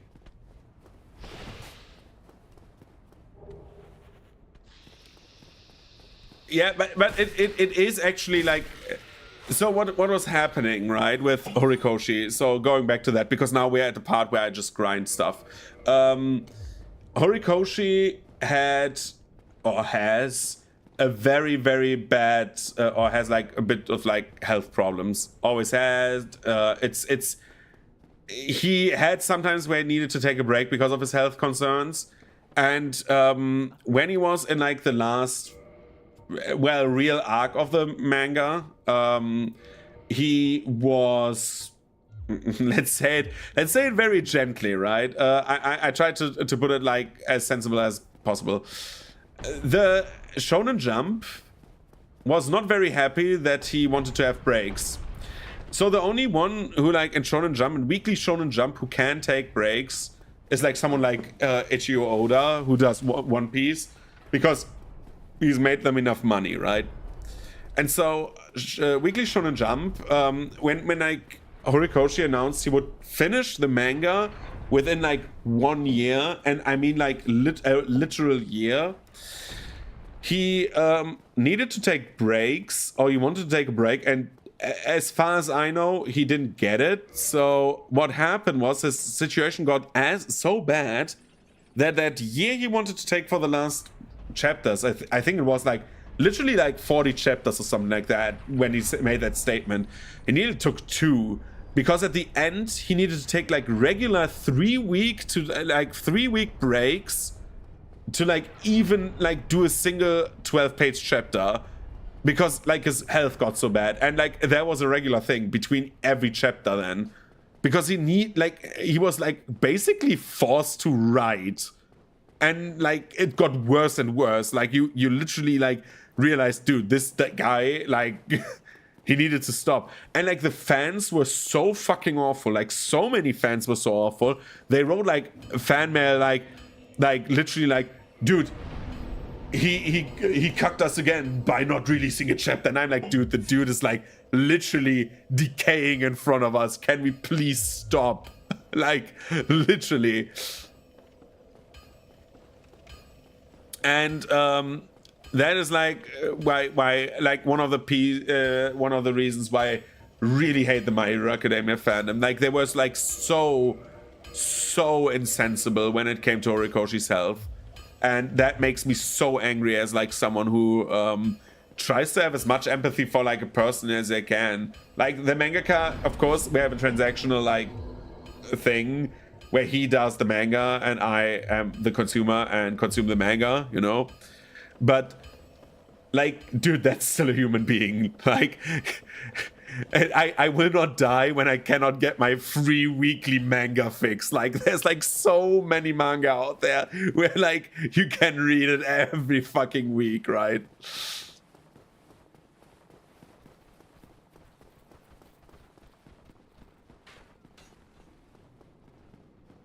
Yeah.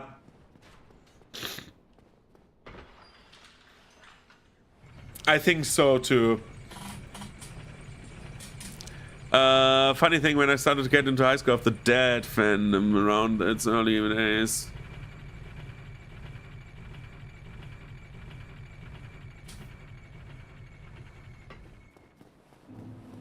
Dude, that is sad.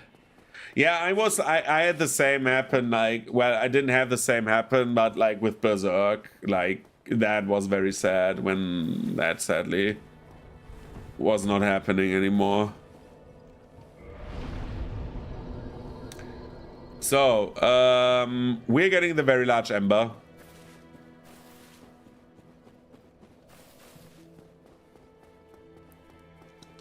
Like, My Hero Academia had, like, very many problems. My biggest problem, again, with the fandom was, like, how the fandom is and was reacting to minors, dude. That's, like, the one thing...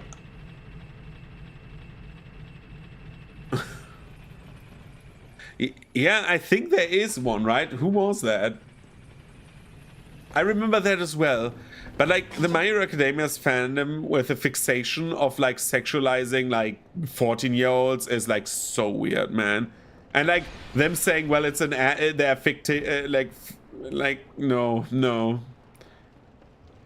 Some of the people there are really weird. Like not because they are like, oh, I watch hentai, dude. Yeah.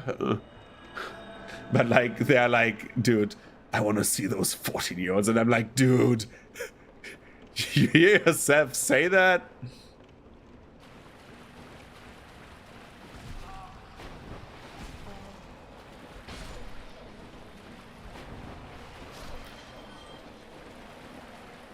And there's like many people who are like very weird in that fandom. So that's why like I try to disassociate myself from the My Hero Academia fandom as well. Again, I like many parts of the story. I think many of the arcs were like, for shonen?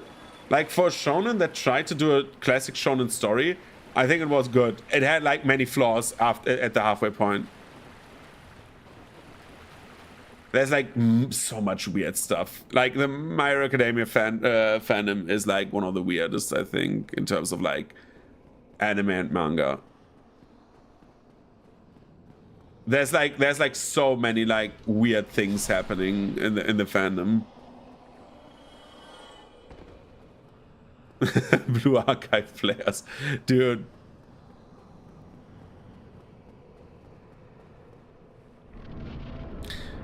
There's like so many like bizarre things.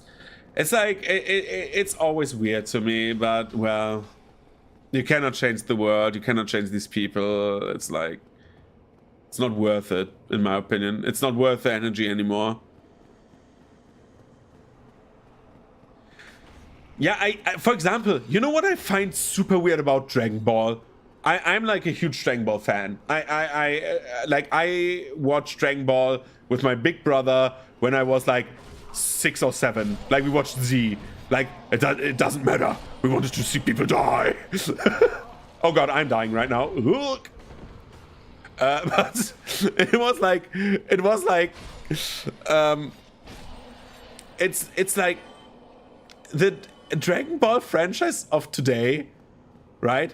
The people who are like making Son Goku of all people, the fucking like guy who's married happily with like 2 children. Why do they make him like a porn star?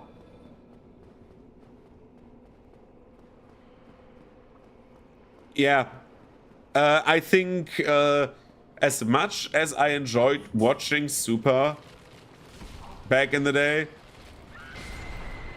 I enjoyed watching Super, but in hindsight, I wish we would have stayed with like what we had and like more OVAs maybe and stuff like that. That like not what happened after that, because like in the 2010s, I really like.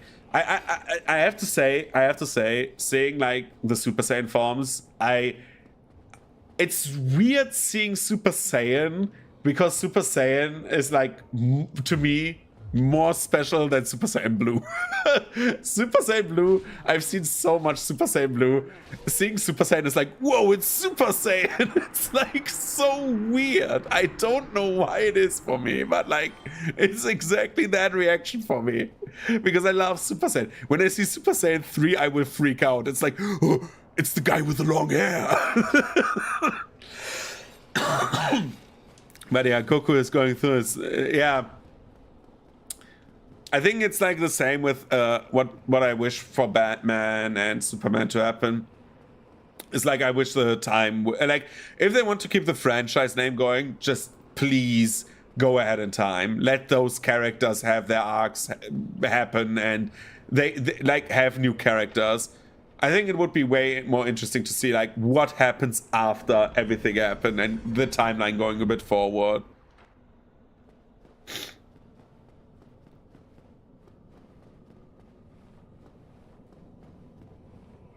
Yeah, and Ultra Instinct, he was white, and Vegeta has become purple in the manga, so there's even more colors to collect.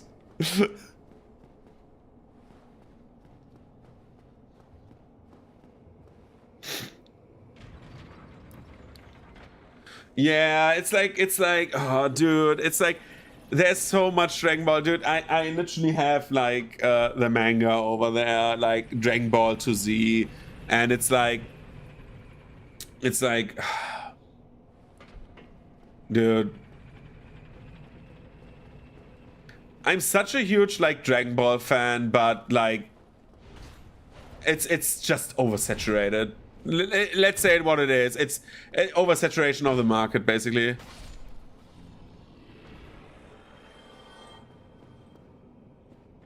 Yeah, the problem is he gives you the key when you have the Lord Vessel. If you don't, you need to murder him.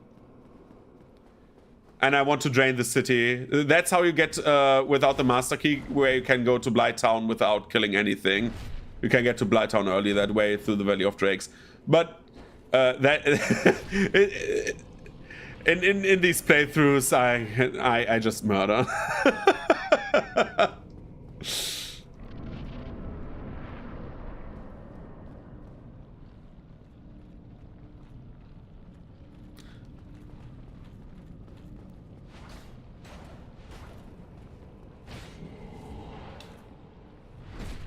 Come on. Why does the Dark Hand, the fucking Dark Hand, drop every time? It's the 2% chance to drop. Yes, I have double drop chance, so 4% because of the humanity. But like, why? They never drop Titanite chunks, but always drop the fucking Dark Hand. This tilts me so much. If another one drops the Dark Hand, I will freak out.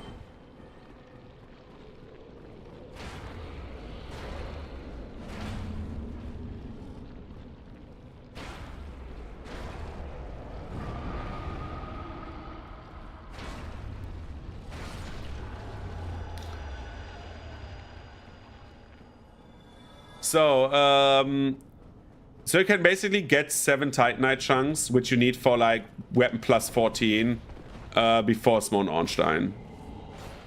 Nope. Give me. Because you have like guaranteed 7 before you even meet Smone Ornstein. You can find 7 Titanite chunks in chests and stuff like that, but I just don't want to go through all chests. So, yeah. I have 4. I need 3 more, and I know... Wait! I should have 5. Did I not pick up the one from the giant on top of the Sands Fortress? This is kind of bad.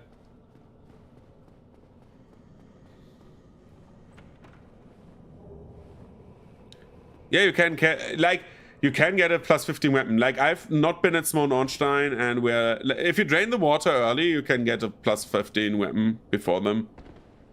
I killed them also with like plus 5 weapons, but I've done that so often I just want to get my weapon max and just not bother with it, because it's just better for like conversation flow when we're talking to each other, you know, because I don't need to worry about like my weapons.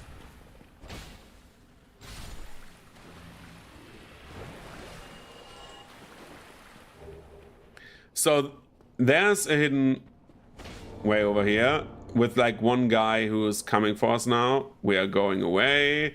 We let him come. Good boy. We're walking around him. They turn slower than you can run. It's super weird. Drop me one Titanite chunk, please. Oh, god damn it. Okay, here's one.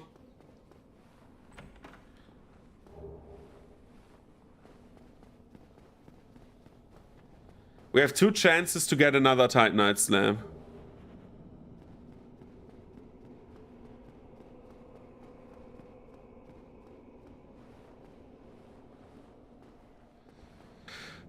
Give me 1 second to read what you wrote. I mean, I've seen many oversaturation in the market. Yeah, VTubers are like so oversaturated with cat girls.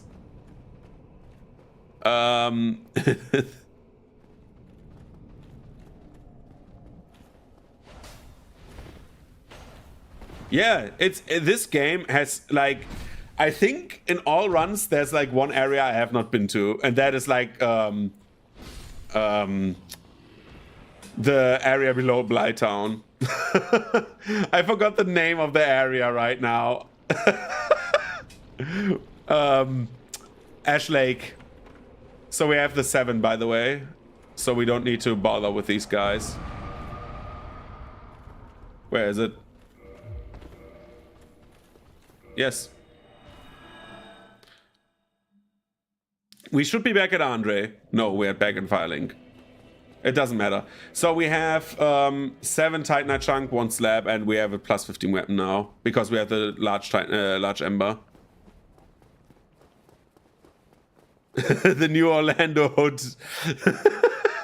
Dude. So, yeah. We can now go to Smone Ornstein. We have a fully upgraded weapon very soon. We just go to Andre, and then we just bash through the game, basically, for the rest of this. So, look forward to that.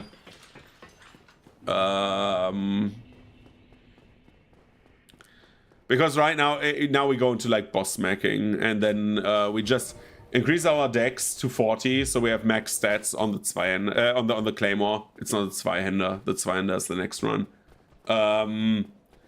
And no, the run after this, after the next run, is Ultra Greatswords, which is Zweihänder.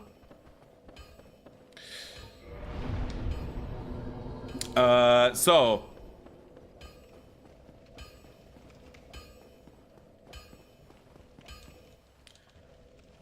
give very large ember, he's happy. We modify our weapon to plus 11.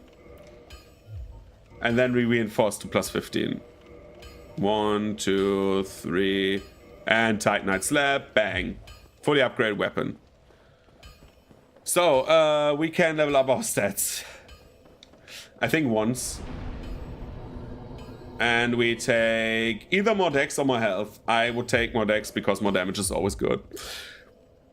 we're getting to the high damage areas where we can say, okay, we are going into the high 500s.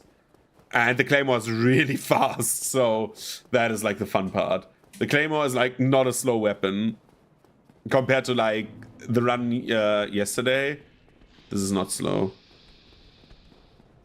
Like if I give like if I put enough effort in, we could make this just one part run.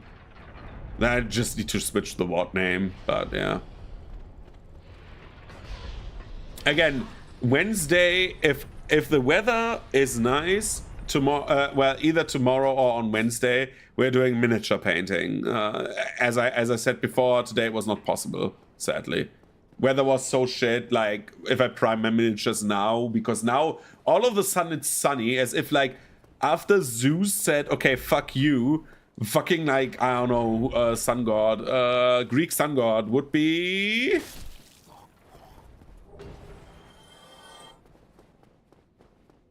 Yeah, I'm painting like for my Pathfinder group, the player characters would be the next thing. Or we can do tabletop terrain, like graves and stuff like that. Apollo, right? Yeah, exactly. Sun god, the sun god. Like, if Gara was here, he would know that instantly. He knows Greek mythology very well. But like, the problem is, I don't, so I always forget. But anyways. Like, Sun God shows up, shows me the sun, but if I prime now, if I prime miniatures now, that would take for at least like 20 minutes, and until they're dry to like actually paint, it would take like hours, so we wouldn't stream anyway. So at some point in my life, I need to go sleep. So.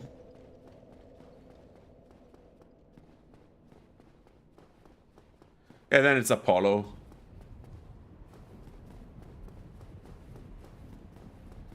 Right, it was Apollo, because Apollo, when I played Stray Gods, I dated Apollo, and he was a surfer boy, so, or dressed like a surfer boy, so that makes sense.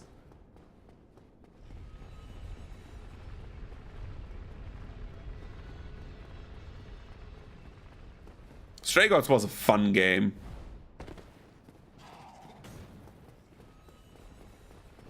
Still need to play the DLC of Stray Gods. I just realized. Jumping over there. So there's a shortcut here that I found out. Well, I did not find out it exists, that I never used, and I think I will use it.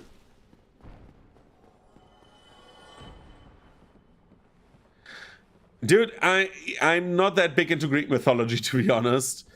I just know stuff that Zeus did because that's always fun, but the problem is I played Stray Gods, and Stray Gods is basically Greek gods, but in modern times, and you're a muse and need to like uncover crime. So you can jump over there. That is the risky jump, however. The more cool jump is the one over there, but I think I'm not trying that because I aggroed him already, yeah. I'm not trying that jump now. This is too unsafe. So yeah, that's the only reason I know like all of the names. Like I know the names. The problem for me is like always getting the English versions of the names, because most of them are like the same in German, but yeah, some are not 100% the same. So we're going one level down further.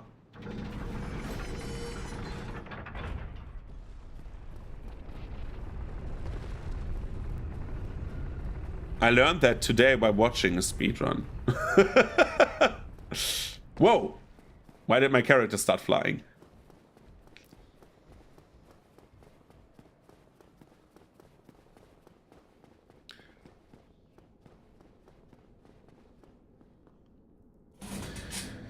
So, rest at this bonfire.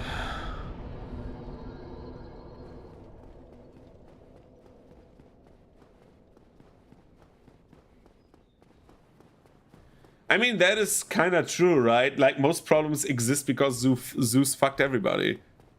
Like, literally. He like banging.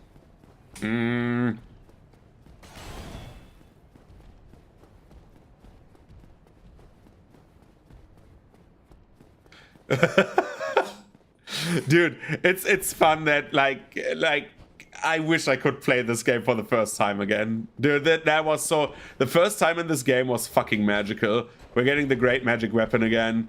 So we have our blue lightsaber. If we die, we die. I don't want to die, but if we die, we die. It is a sad part of life that sometimes we get daggered in the back. Drink the 2 Esters. Oh god, oh god, oh god, oh god, oh god. I don't know what the gargoyle does there. We're going back up.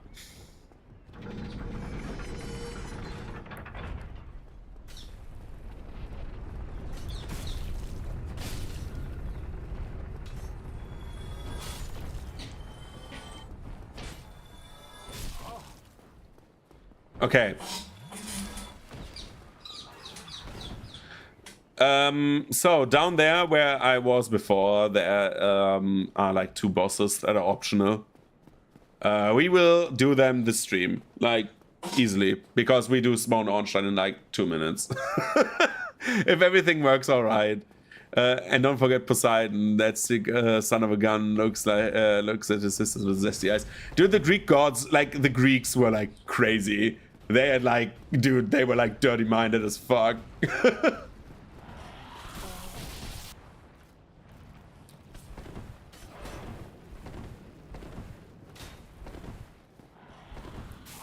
Ouch.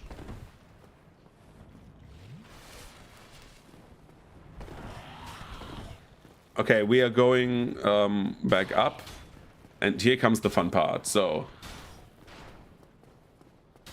we go behind this, wait for 1 arrow, and just run up there.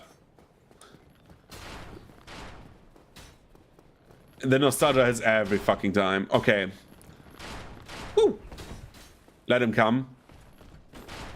Bye, you goof. So we jump down there. And yeah, the archers are like super annoying. They're one of the most annoying enemies. And now, because we can basically do it, we're doing it. We reverse our hollowing. We are getting 10 Esters just for safety sakes.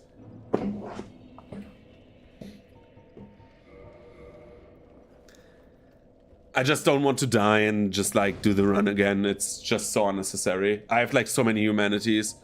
I can level up once. Let's level up vitality, so we have like a little bit of a buffer.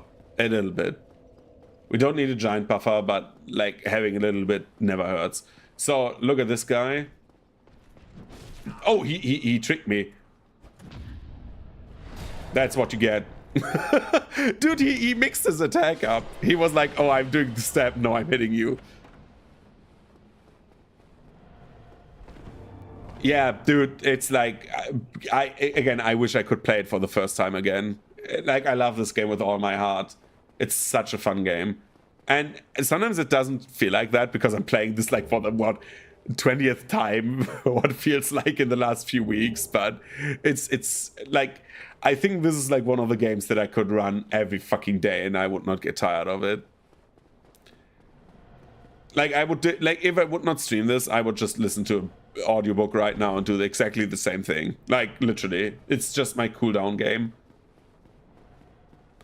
So we're going back, rest up, because I don't need to, like...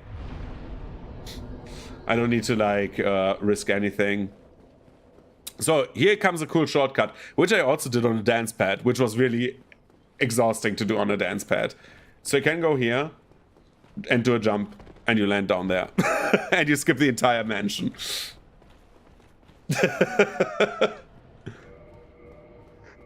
We put on the... I think we can put on habit set. Yeah. We're at fat rolling, but it's not that bad.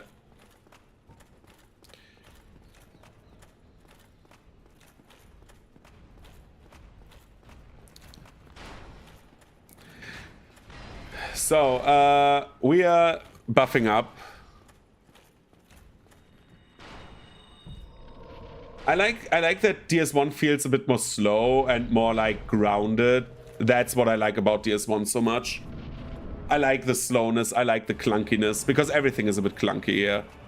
Except for this guy. Like, look at what is he doing? Like, sometimes Ornstein does so many weird things.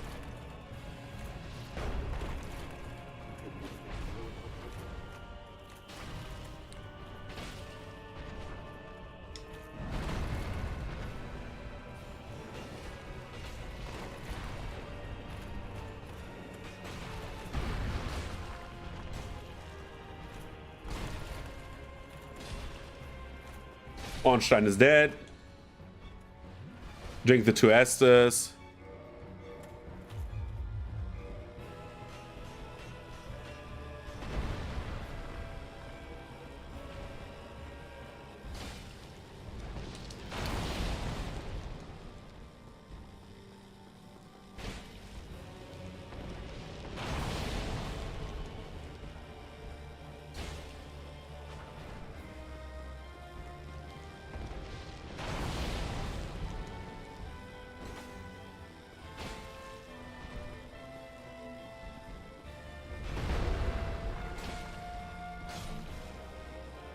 Bye. Yeah, the bosses in DS1 could be way better. The bosses in DS1 are like, as you can see, most of them you can just like wait out, and they are like, that's the like big. I wish they had more health. Like, actually, if you play an optimized character in any regard, yeah, DS3 is also very, very good. Like, DS3 is like probably my second favorite of the entire series. We go further in damage. I want more damage. I think the bosses could have more health, because sadly many of the bosses, if you play like even a character that does not buff into the stratosphere, you can like kill them in seconds sometimes. Like, some of the bosses have way too low health. Come on. Good. So now we do 2 more bosses. We do Gwendolyn and we do Priscilla. Dark Moon Tomb, we teleport down, where we were just like 2 minutes ago.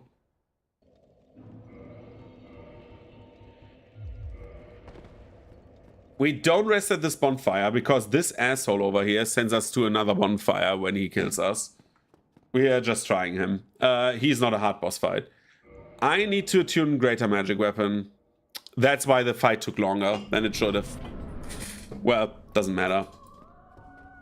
If I 1-face Gwendolyn or 2-face Gwendolyn, it doesn't matter.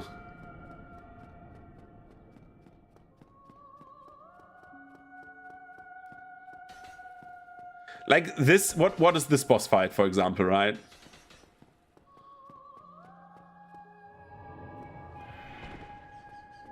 Oh, I got too close. You can like be 3 pillars away and just buff up. Oh no. Oh no. That is literally the worst move in the game.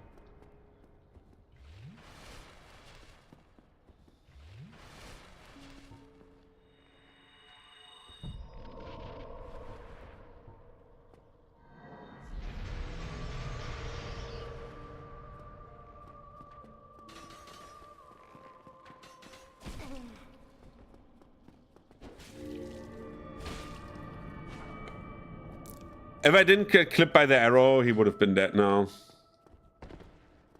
Do this. 1 arrow salve.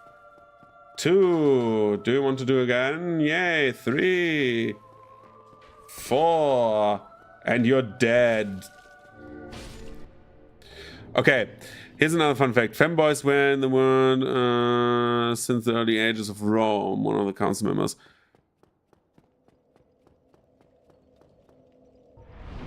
Yeah, they did. They recycled that OST. So we're at 640 damage nearly. Like, we are getting closer and closer to like super high numbers. We use this. We quit the game. We rejoined the game. Yeah, I heard that like that in Rome. Oh, dude, that thing did not move. It needs to move. I think now you can quit. I want to try when you can like rejoin the game. Sometimes it's just then down there like instantly. Okay, you know what? We wait. We have the 5 seconds. Here's another fun fact. Yeah, no, like I heard that there was like one guy in the Roman court that was like there to like seduce everyone, or could seduce everyone because he was like a very beautiful man. It was very bizarre to read that, but well, it kind of makes sense, question mark. So anyway, we are going into the painting. We're doing the Super Mario 64 here. We have the peculiar doll from the from our cell, from revisiting our cell. Apparently, this guy really likes us. Yeah, if you go back to the Undead Asylum, which you can do by going up the entirety of Filing Shrine and going by Raven, you can get back to your cell. There's a peculiar doll, and then you get into this painted world. Welcome. You're welcome.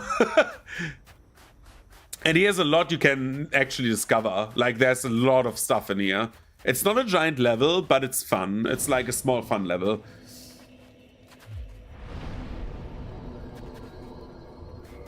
Let's quickly put on some armor.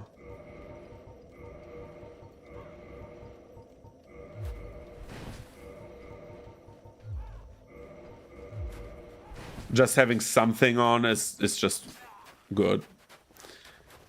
So if you this level has like a ton of hollows. This level has a ton of like cool stuff actually. We need to get into this level and beat an NPC invader when we do our whips run, which will happen soon. I need one day where I have the time, but it will happen. So you can skip all of this area by doing one thing, and I want to try it once. If you go here apparently and do this, then you can do this. Okay, I did not know that this would work. Okay. We skipped the horrible tunnel so I don't spoil the area for you, because we skipped the puzzle here that you could do. We skip instantly to the boss.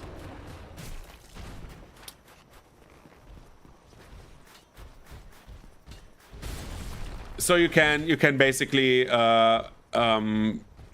discover the level for yourself. I did not want to spoil the puzzle for you, because getting there is like super fun to find out, but it's like very like you need to like explore much of the level, but it's very cool if you find the way.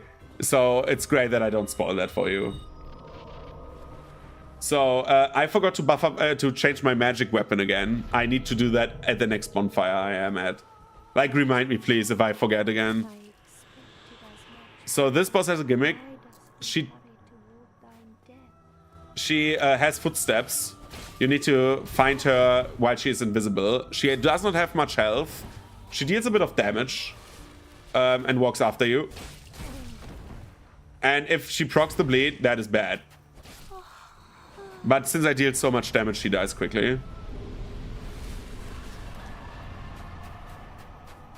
Okay. Now. We homeward bone back. We have so many boss souls, man. And if everything works alright, we should be at Analon the bonfire, right? Yeah.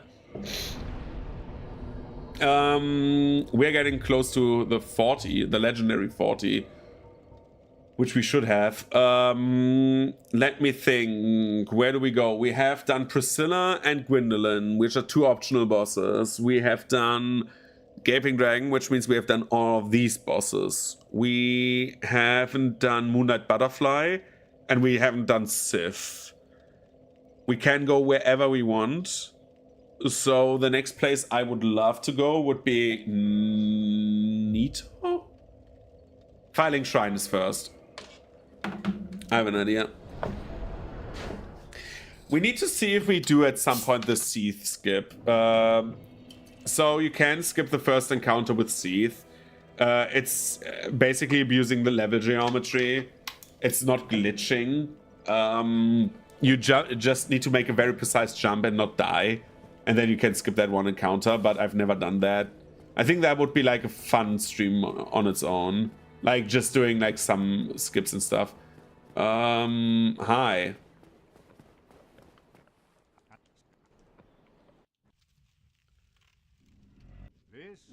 Yeah. Place that.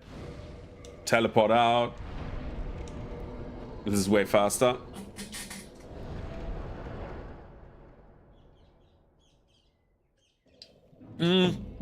So anyway. I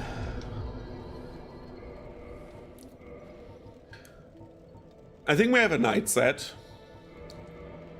And I think we need to cosplay again. So until we kill Nito, we kill Nito first because you know that Nito has my favorite armor set.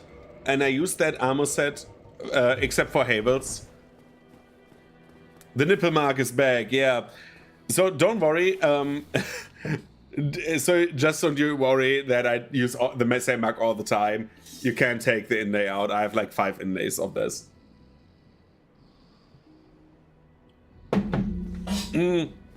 So anyway. I killed many bosses with a Havel armor in my very first run of Dark Souls. I think I said the story multiple times. The first time I played Dark Souls, I abandoned my run. I wanted to play with daggers. I didn't know that daggers were actually kind of... I came from like gaming where like rogue classes were always like high damage classes, and I thought daggers in this game would be like so good. And so I dual wielded daggers, which is bad in Dark Souls 1. Later on, it's fucking good, but in DS1, not that good. And when I played, when I played that, I was like, oh yeah, daggers, cool, I will do this. And I went to the cemetery where the skeletons are, and they just murdered me. And I said, well, DS1 is just like, basically like Super Meat Boy. It's just a rage game, you know. It's just hard to be hard. There's no reason, like, there's no skill involved in it just being hard. That was like my very first impression as like a 20-something-year-old who played Dark Souls. Like, I nearly, and I say that very honestly, I nearly abandoned Dark Souls. Yeah. I nearly abandoned Dark Souls and would have never finished playing my very favorite game. Which is why when I play something on stream, even if it's not that good, I play it to the end. Because maybe sometimes, even if some people don't like it, or like if you don't like it at first, it could be your favorite thing ever, right? So if you do it this precisely, like this, you can skip the entire catacombs, by the way. So you go down here.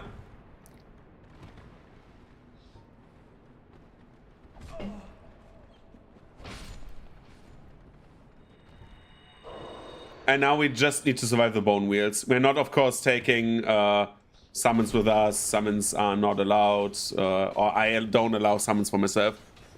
But yeah, that was like, oh, dude, do you know what I forgot? You should have reminded me. I need to change my magic weapon buff still. Anyway. Yeah, for the shield run, we need to do these. Like, we need to kill them. We need to farm them. So... look forward to that. I've done a shield run in my alone time already. I think I said that also. So we're just redoing the run. Bone Wheel Shield is like the highest damaging shield in the game. Anyway, so and after I failed my first run, like after I did not understand how DS1 works, I just like said, okay, I'm approaching this differently. I'm playing with the one-handed sword, and then I found the claymore, and the claymore was my weapon for my entire first run. So like I used it permanently until like literally until I finished the game. That was my main weapon. So that's why I'm like so close to the Claymore, even though it's not usually a type of weapon I prefer to use. I like usually like sword and board fighting, like one-handed sword and shield or something like that, and like daggers, like.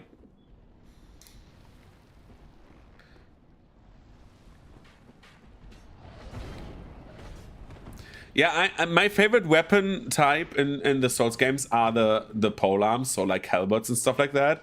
On my second run, I found out about the halberd and the Black Knight halberd, and I used them like religiously for runs. My fastest run before I started doing these and just like bashed through the game with katanas was with halberds. It was the Black Knight halberd. So anyway, so yeah, my very first run was like was Claymore, and it was nearly forgot it again. Nearly forgot it again. I will go back to the bonfire and readjust my spell.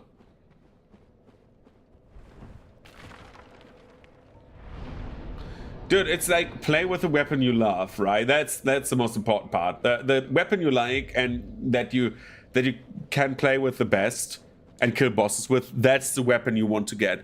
Like optimization comes on the second run. The first character is always cursed. Like I think I've never played a Souls game where I said, if I would have started differently, I would have made more damage. But yeah.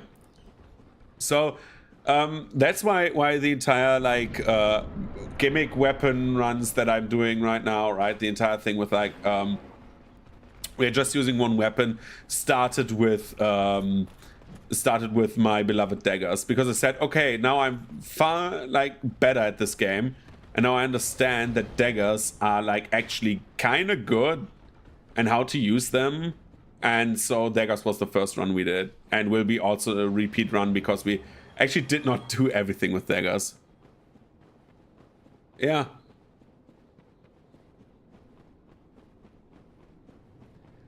Axes in DS3 are fun. Just as like a quick tip, there are dual wielding weapons in DS3. There's like weapons that have like that are like dual wielded. So maybe if you have something with that in mind, just like as a little tip, you can find weapons like that. Dual axes, for example, or like dual daggers and stuff like that. So we want to kill Paladin Leroy, because on my first playthrough I killed Paladin Leroy and got a set. And the Paladin set is this is the only time the Paladin set has been in like a Souls game. It's my very favorite set. I do not know why it's not in any other game, but well. So one way. Yeah, so there's like dual wielding weapons, because in DS2 you could like take two different weapons, like you can do in most action RPGs, and have like a dual wielding moveset. But in DS3 you have like certain weapons for that. You cannot dual wield random weapons, but you have like specified dual wielding weapons. And there's like, I think even early dual wielding axes. I think you get one set very early, I think. Okay, so Nito. Again, I will tell you about Nito again. Nito has like one move that is very dangerous. That's like the jump scare scream. He will do it sometimes.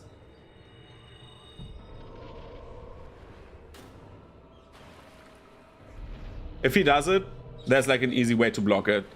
It's like a sickle from the ground.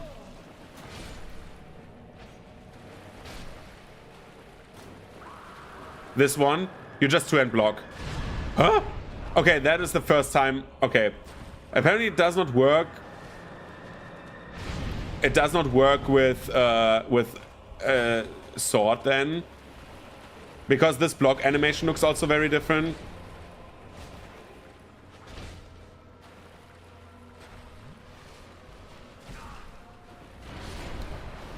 But usually it's like this, where if you two-hand a weapon, the sickle that he has, if the sickle comes out of the ground and you two-hand a weapon, the sickle from the ground has like And I'm actually like showing how big it is on the screen right now. So how big I'm on camera, that's how big the hitbox is. So it's right between your legs. So if you have your character two-hand with basically any weapon, this should have been enough, then the hitbox does not hit. It hits between your legs. It's just a little tip. It always misses.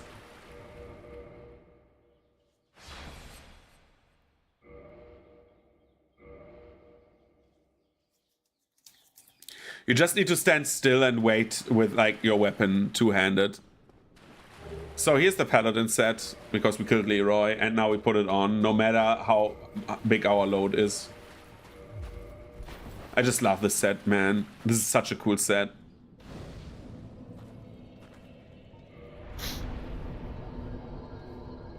One more level and then we are maxed in, basically maxed in damage. So we have done Nito, we go back to Filing Shrine, and now we do... No, he won't have a chance. Like, if Nito is, if you wait for him at the start of the arena and let him, like, because he can damage his own 3 skeletons, if you let him, like, kill his own skeletons, you have that in the bag. Then you're, like, good to go. So anyway, we are doing the Blighttown runs. What does this mean? You have like multiple times where you need to go down. We go down the first time. We go into Blighttown again and visit the Daughter of Chaos. We do that because we're doing my least favorite bosses. So, yeah, that's a thing.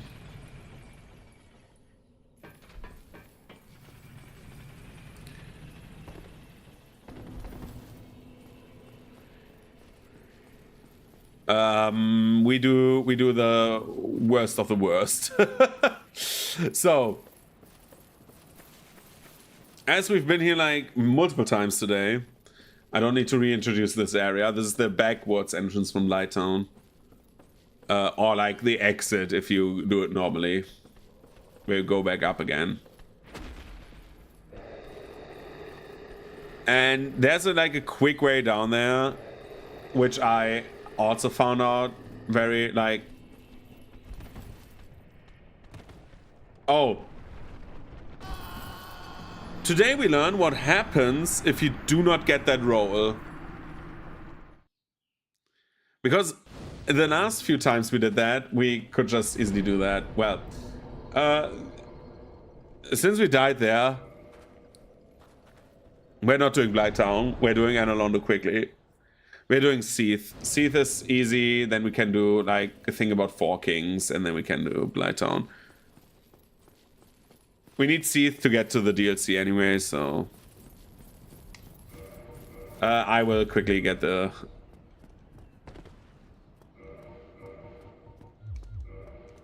Are we at quick rolling? Thank you. I just like running faster. Like, there's no reason to have medium armor when there's nothing happening, man.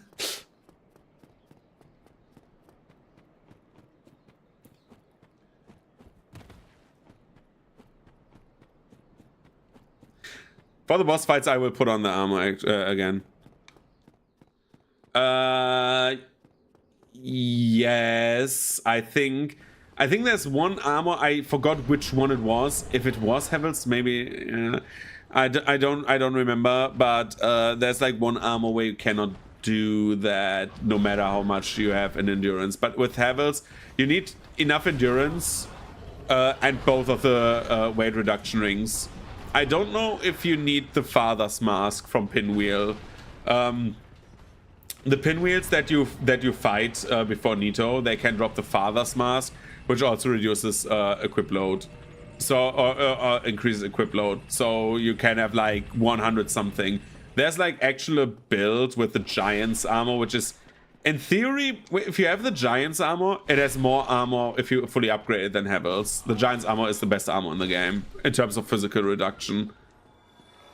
But you need to upgrade it with... oh god. You need to upgrade with Twinkling Titanite, so...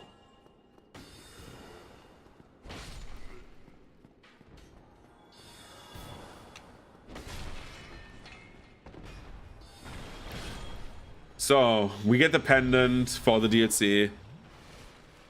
We are careful to move here.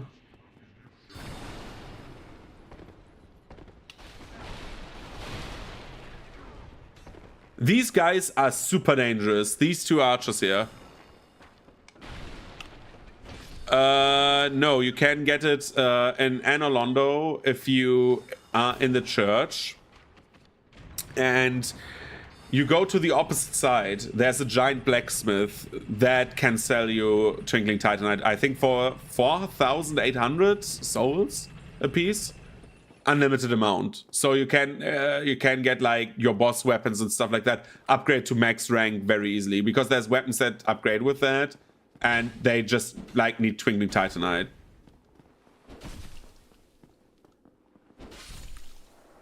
Just like as a tip.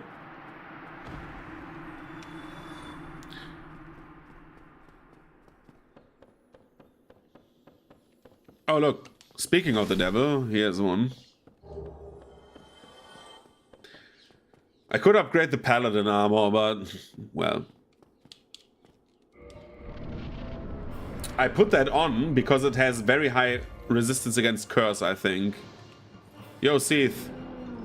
Spit on me. Yeah, look at that reduction. I died!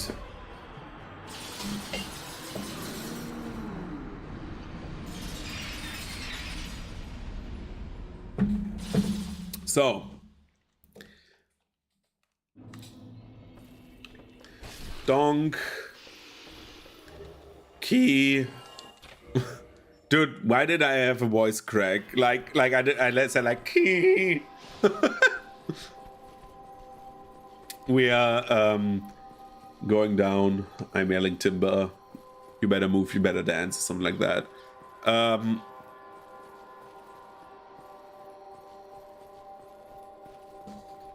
This is like one of the most eerie areas, I feel like, because these things are so bizarre. And if you know that these are like women that Seath abducted, like, that is like a bit more spooky.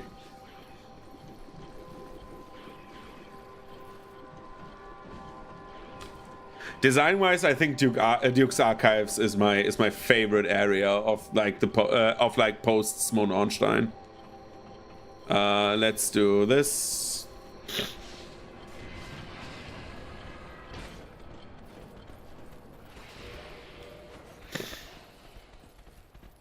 Yeah.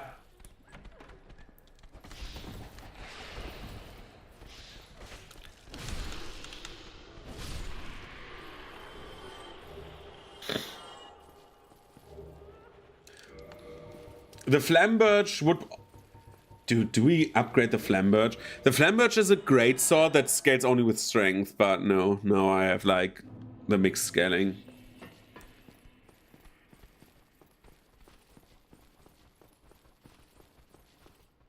The child skeletons is such a weird thing, because it just happens once. If like they were like in an area, right, where you know there's a destroyed city and they were like peppered within other skeletons, but no, you go in there and it's just like randomly like tens of thousands of child skeletons running after you, and you're like, why is this happening? And it's like for like a 5-second scene. It's so bizarre. It's like straight out of Silent Hill, man. It feels like a random screen in like a random room in like Silent Hill 2.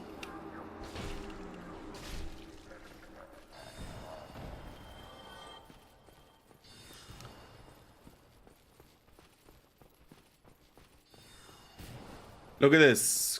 Shooting. Dead.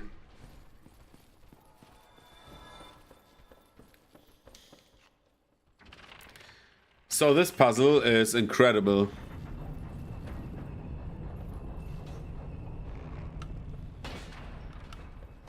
Not. So, this here is the elevator, actually, on which we were entering the Duke's Archives. So if you do a jump while the elevator's going down onto the rating of this and roll down here, you get into the later parts of the Duke's Archives without fighting Steve. But this is like such a precise jump that it's like a speedrunning trick. I cannot do that, actually. I'm not good enough for that. I'm sorry.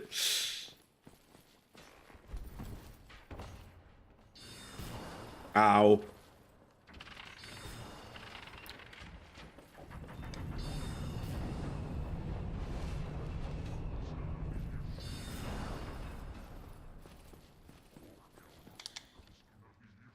No!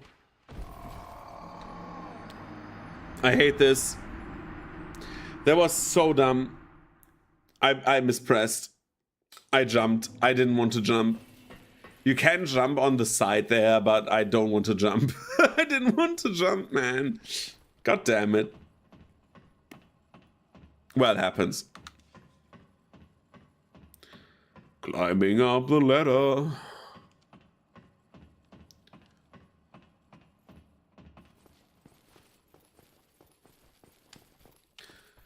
Like, you can like skip the ladder climb by jumping to the side and just like falling down the last few meters, but yeah.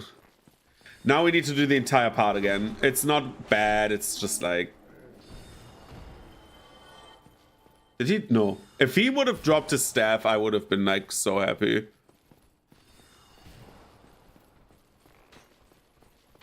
But yeah, that stuff happens to everybody. It's like... Everyone does mispresses and stuff like that. We are all not perfect.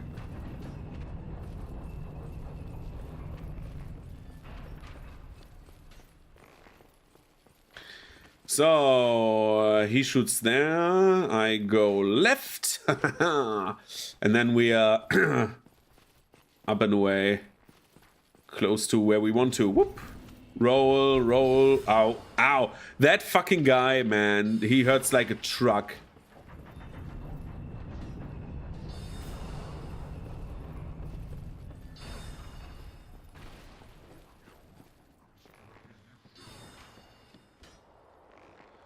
Okay. Now, there's one way we could increase our damage even further. I'm not playing that way, however. Like, that is too risky. There's an item in the New Londo Ruins. Yeah, this is Dark Souls. This Dark Soul, yeah. This Dark Soul.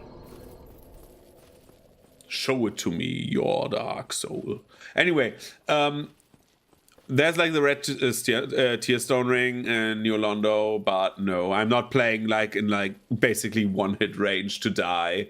I'm not brave enough for that. I'm also not good enough for that. Plonk.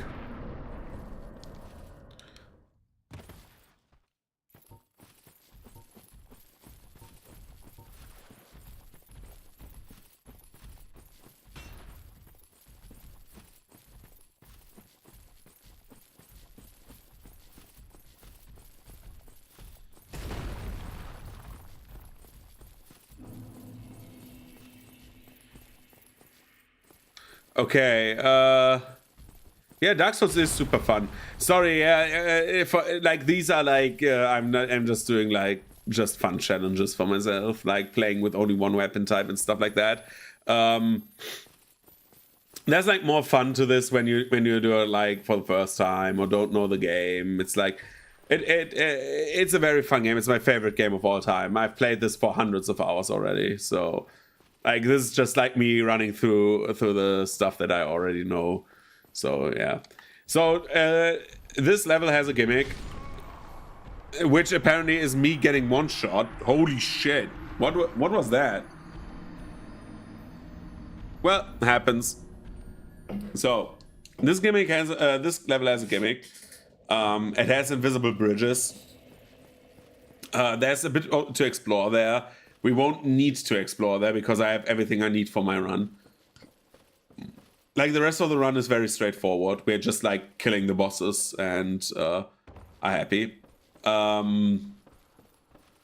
if you sorry, this area here is not the best designed area because it's like, it looks ugly. That's why I'm not showcasing it at all. This area down here, the Crystal Caves, is just more beautiful. It looks like it has like a bit of design in it, and I love the design of this. So the gimmick of this is it has invisible walkways, and you can see them, or you can see where you can go, because there's like small crystal specks raining down from the sky, as you can see there. And everywhere where they hit, there's places where they hit and places where they don't like meet something. And if they fly past, you cannot go there. And if you if they like splash on the ground, that means you can walk there. So basically, it's like this straightforward this way. Like this is like one of the things. So let's try this again without dying. Good. And when we want to go to the boss, this is the first Dark Souls. Yes. This is Dark Souls 1. And so yeah. Anyway, we are getting close to the boss of this area, which is Seath the Scaleless. He is a giant-ass dragon who likes magic and has no scales, which his name implies. Whoa!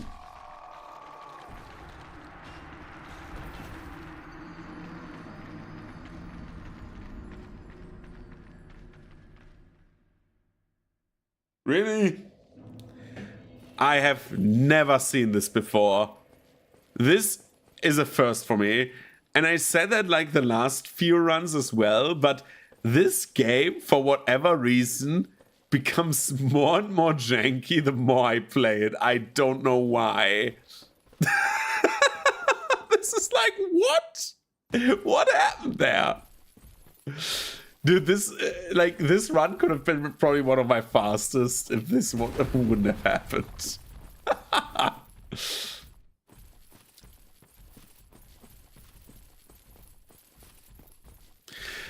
So we have like in the game, we have like, let me think, 1, 2, 3, 3 bosses there, 4 with this one. 1, 2, 3, 4 with this one, 5, 6, 7. It's a bit like an old school RPG in terms of like statting. But it is, you have like some choices with NPC quest lines to get different loot and stuff like that.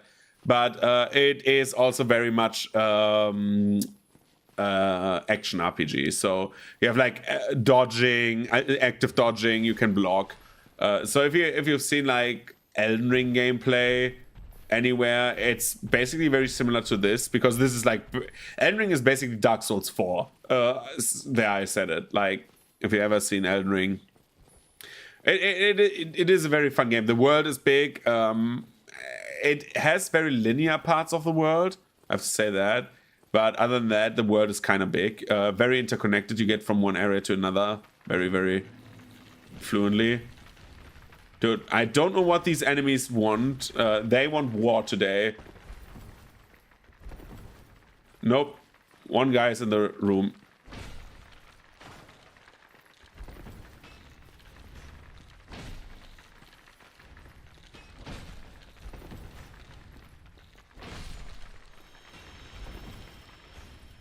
Oh god, everyone is in the boss room. This will be horrible. So this is Seath the Scaleless. He has an awesome boss gimmick where he has invincibility until you destroy the crystal. For the first time you face him, the crystal is right in front of you. But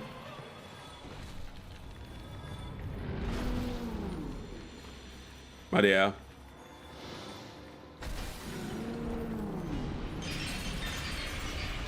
Sorry that I'm not very talkative right now. I need to kill that boss. Ideally before... Ugh, this is bad, this is bad, this is bad, this is bad. Yeah, I died. Oh my god, this was a horrible attempt. I think this was my worst Seath attempt I've ever done. Usually I kill him first try. Oh my god. What is happening? I don't know what got into me trying to kill the clams. I should have just let one clam in and just not bothered. Sorry. So anyway, Seath has the gimmick where you need to destroy the crystal and then you can attack him. He's invincible until you have destroyed it. However, he has not a very complicated boss moveset. So that's a thing. Anyway, we are getting back into the cave. We are quickly doing this. Usually this is not a huge issue. I don't know why it is now. Usually I first try him. Maybe I'm feeling nervous or something like that. I don't know. So many new people today. Anyway, so we have like, I think 8 or 9 bosses in this game left.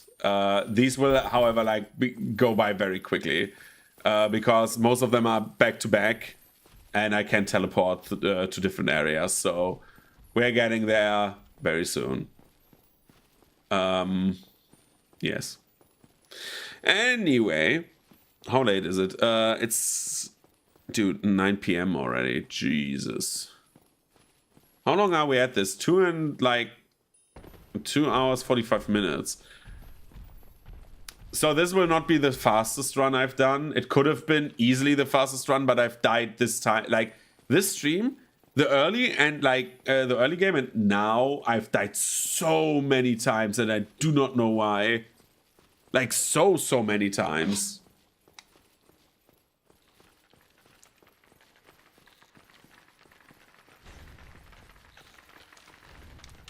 Well, this time there's a boss fog door, so the enemies will not follow. But we have to run to the invincibility thing. So we let Seath do his thing. He will now be aggro and breathe a dragon breath. We're going past him.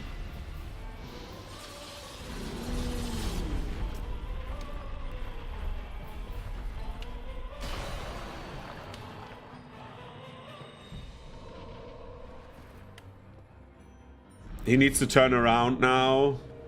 We can heal in the meantime. We let him do his Dragon Breath attack.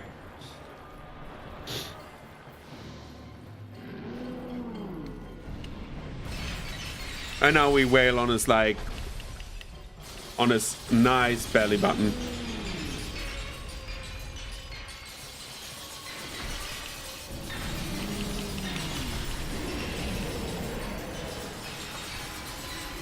Is he dead? I got him. Nothing else matters. I don't care about the souls. I'm so stupid that I died there. I don't know why I greeted that, but it doesn't matter. I have the soul, so we leave that area. We go to Filing Shrine. We traded that win. It doesn't matter. I would have glided the souls, but somehow I just suck right now. So we need to get 2 more Lord Souls, and we need to do the DLC. The 2 more Lord Souls we get quite quickly. We're undressing quickly for this part, because I want to run faster. So, what does Lord Soul mean? There's 4 main bosses after the halfway point of the game that we need to kill. We've killed 2, we need to kill 2. Makes sense, right?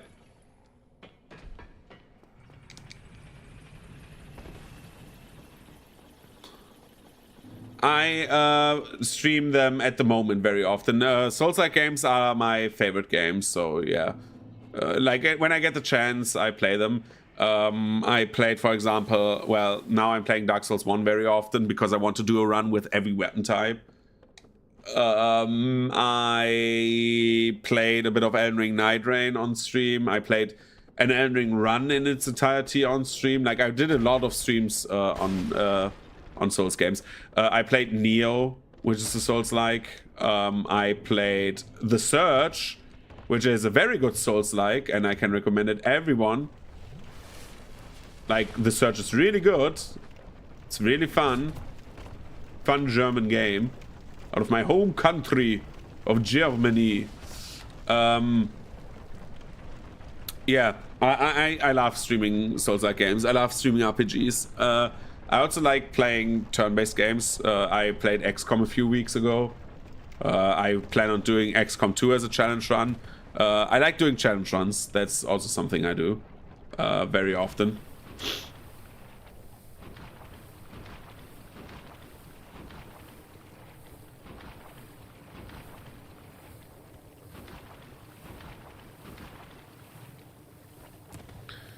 So yeah. Anyway, we are getting back into Kalak's domain.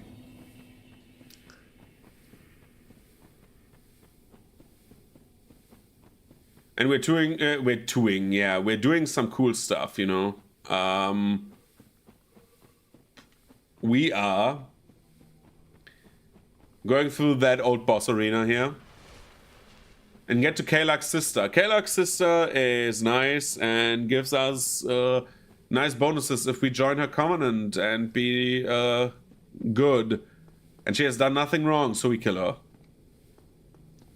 Sorry to say, NPCs will die for my resource gain.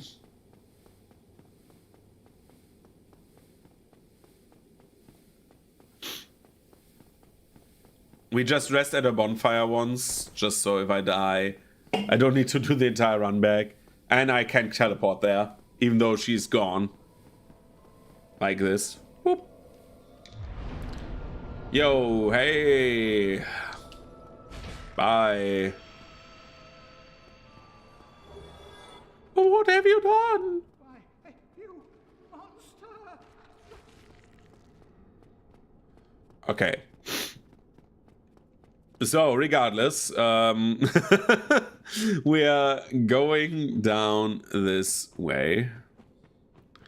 And we're doing a boss gauntlet now. 3 bosses, each of them worse than the other. So, be prepared.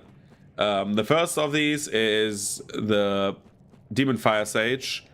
A boss that we have faced 2 times already in this playthrough.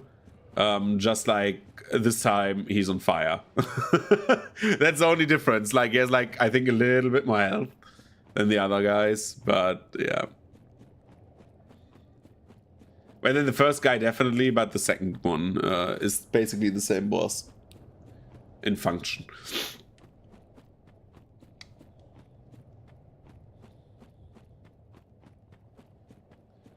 So if this is going like nicely. How many weapon runs we have left? I think it's after this one it's 8, and then I have like 1 run I want to do after that, which would be only no weapons at all, and 1 other, so 10 in theory. I have like 2 gimmick run ideas that I want to still do, but we need to see if I can do them. I need to plan them through, but in theory it's 8 runs.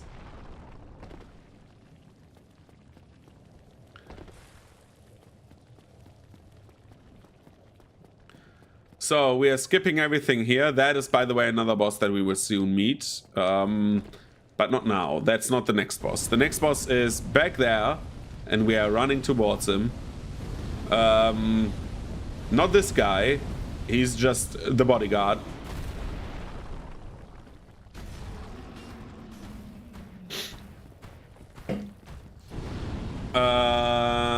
Like the Mandalorian, the helmet stays on during sex. We are buffing our weapon, go lightsaber mode, and go in. So, we are basically now in Super Saiyan mode.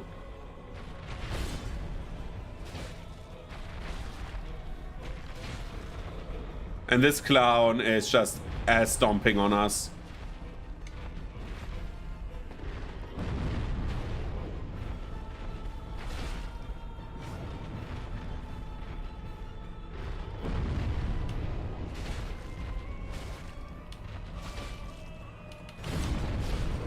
Doesn't matter that he hit us.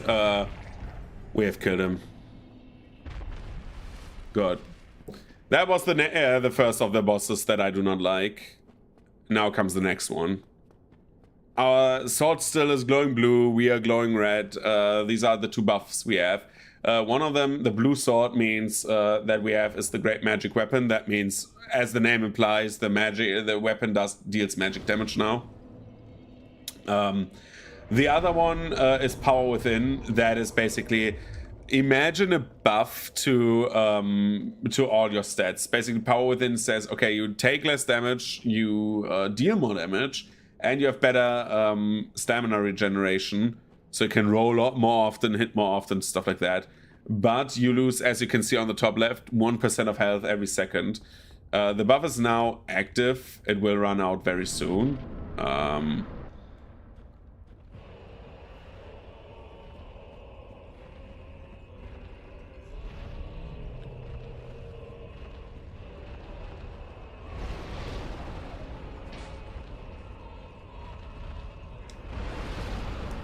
This is bad. This is very bad.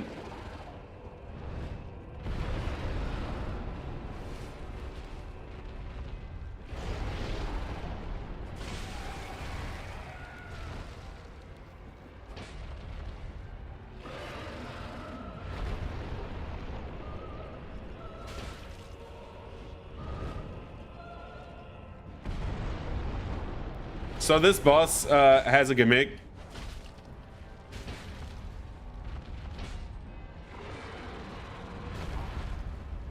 And I don't know what he does right now. He does things.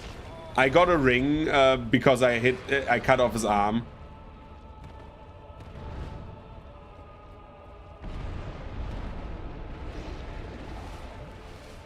Stuff is happening and we're all happy to be implied.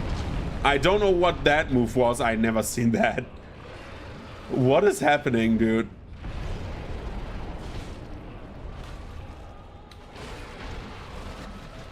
Well, it's dead. I have never seen it behave like this. So anyway, we are entering the worst part of this game. So bear with me. This is horrible. Just stay for this. It gets better after this. Slightly. And then the DLC comes and then everything gets better. Anyway. If we do this in half an hour, this would be great. So anyway, one more point in dex and more health.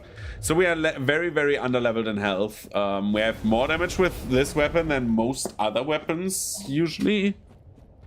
However, slashing or like having like the swords don't deal that much damage to some bosses, because usually they have like very high resistance against that, because sword is like the most used weapon in the game. So the developers made difficulty by basically giving like enemy bosses the resistances to, well, have better resistance against the most used types, so swords and axes. Bosses in this game have very weak defenses against bludgeoning, for example, which would be like maces and hammers, which is why we kill some of the endgame bosses so quickly with hammers, which we've shown yesterday. So here comes one of my favorite bosses. This is a joke. I hate this boss with my with the biggest passion I could muster. The Bed of Chaos, it's the only boss that the game director excused himself for designing because it's so bad. And if they would have left it out, it would have been a better place. This would have been like an optional area after the Centipede Demon, and you could explore it, and that would be it. And the Centipede Demon would be like a bit more like better designed, and that would be the boss. Then I would be very happy, but no. Anyway, so we are running through this area, and in the best case, we only see this area once. In the worst case, we die and see it multiple times, because the next boss you cannot kill with weapons, at least not directly.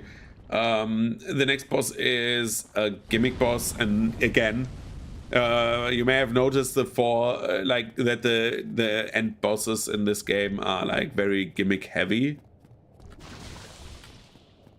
So, well, gimmicks they may be, right? Anyway, we're getting into this area. Put on a Ring of Steel protection so we survive a single hit. And here comes the Bed of Chaos. The Bed of Chaos is a horrible boss. We don't want to fight it. It has a stupid gimmick where like it has roots and we need to uproot it and then we can get into the middle of the area. And then we're all happy once we get there. While it tries to smack you. But wait, there's more. You can quit out of the fight in the middle of the fight and just reset the boss AI. We do this because everything else will be horrible from now on. So now the ground is also crumbling. So good job. And there's a very specific route we need to follow. We need to dodge a very specific attack and then we are safe to go. That attack is on the left side of the map now and is a very certain sweep. Where the boss does a follow-up and doesn't do anything for like 5 seconds. So we are, of course, taking that very seriously.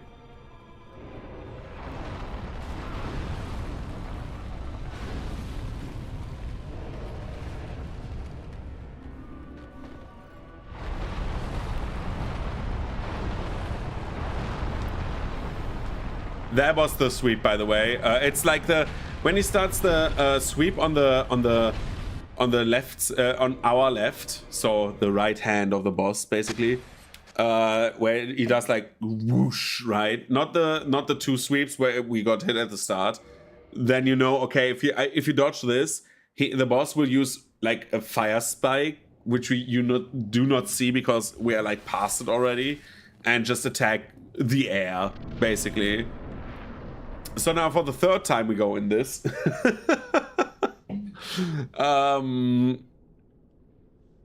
This will be different again. Because now we want to dodge the first two swipes.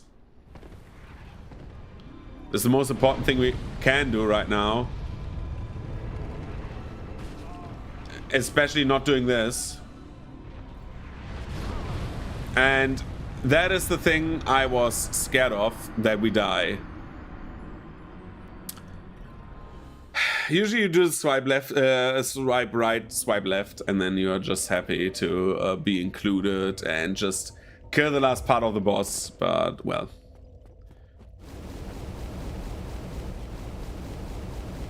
You haven't seen the bad part of the boss because, well, let's be real. We didn't get put into a hole because the boss hands have, for whatever reason, collision like a wall. And so if you get hit by those, you get pushed. And because the ground is crumbling, the boss puts you in like these holes. Even though you have done nothing wrong, you just die. Even if you dodge, the boss just shoves you into a hole and you're dead. And you could not do anything about it. Like, either you die and get put in and be like, either you die or you die. Sometimes it happens. It's like the boss is so asinine. There's an easy way to cheese this boss with firebombs, which I've never done. I should just learn it and not be like a sassy little bitch every time we fight this boss, but hey.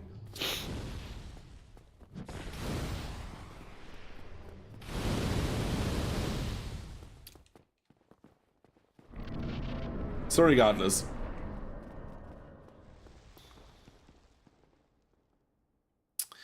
We are getting into the boss arena again. Let's hope that the boss AI is nice and has not done its fair share of like mischief.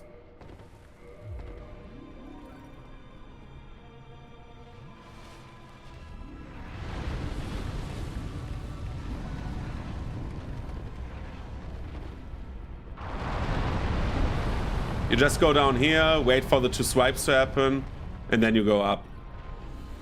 And that's the boss fight.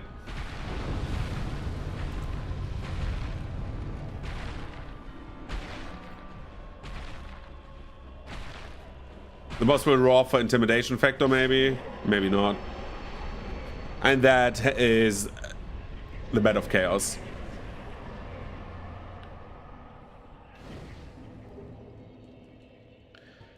We warp to Undead Parish.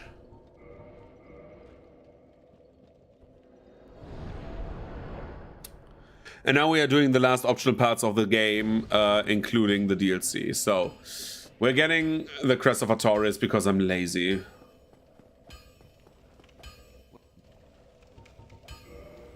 I'm not doing the way to the stuff backwards. Then we reinforce armor because I want to upgrade the Paladin set. Let's do the armor because it has the biggest boost.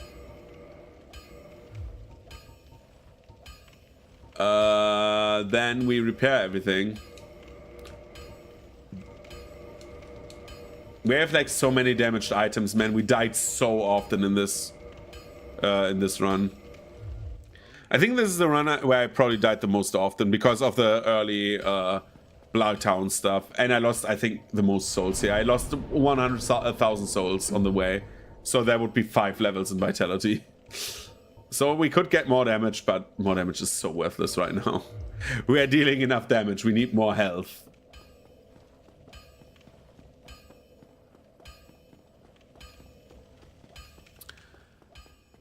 So...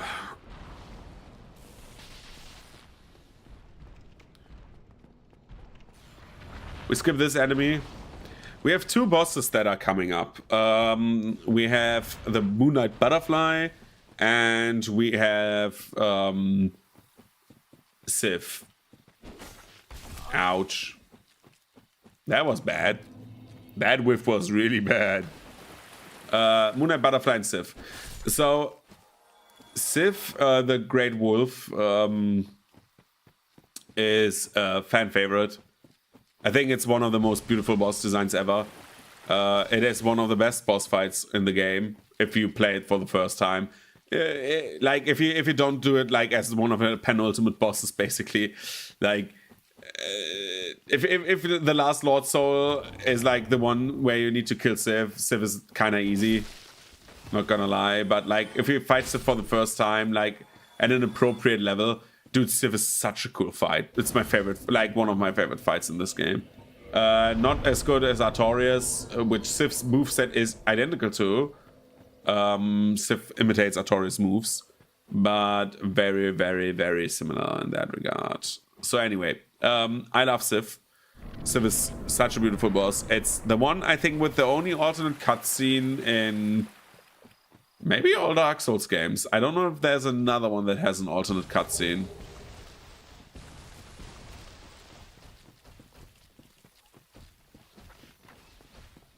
But yeah. Moonlight Butterfly. So let's hope this time that this boss doesn't bug out. Last time, he flew into the horizon and left. That was also very bizarre.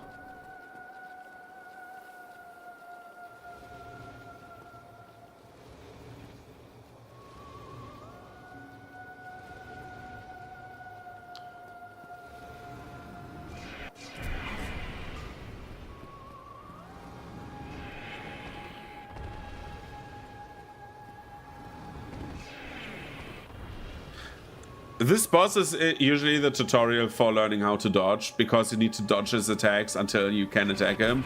Except if you're a magic character, or have enough health to just tank everything.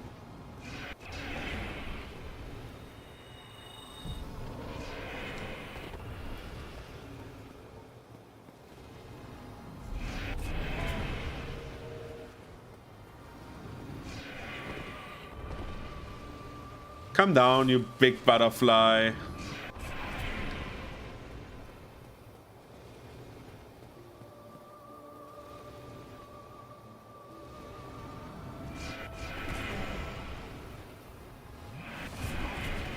I'm taking this. I don't give a shit. So late, man. And it's dead. It's like one of the earliest bosses you do in the game. So this is obviously like I'm way over leveled.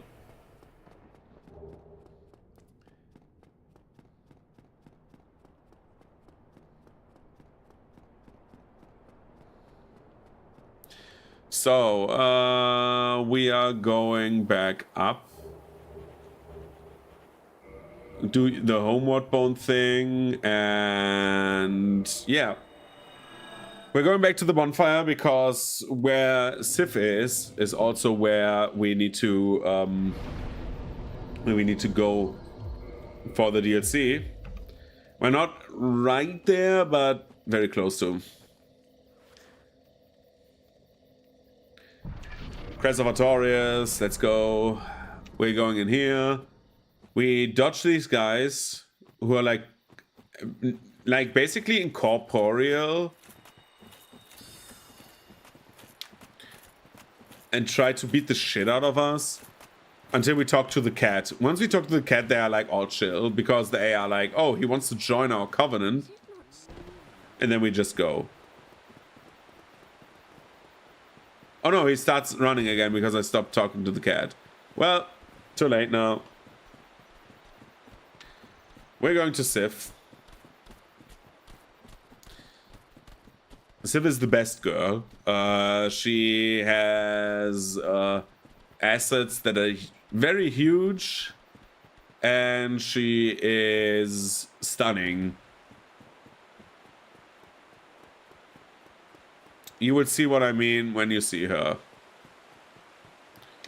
Because she stuns you like crazy if she hits you, and one asset that is very beautiful is just like very, very, very awesome. Anyway.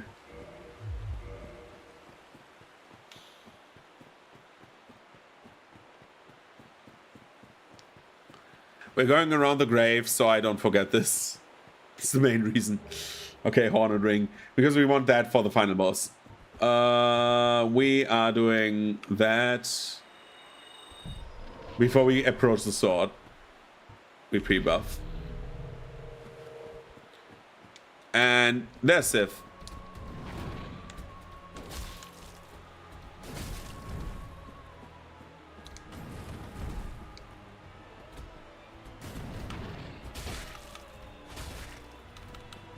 And Sif is dead. Just a few hits and Sif is dead. So we have a ton of souls. We should start using them actually. Sif gives us also 40,000 souls. So we're starting using souls.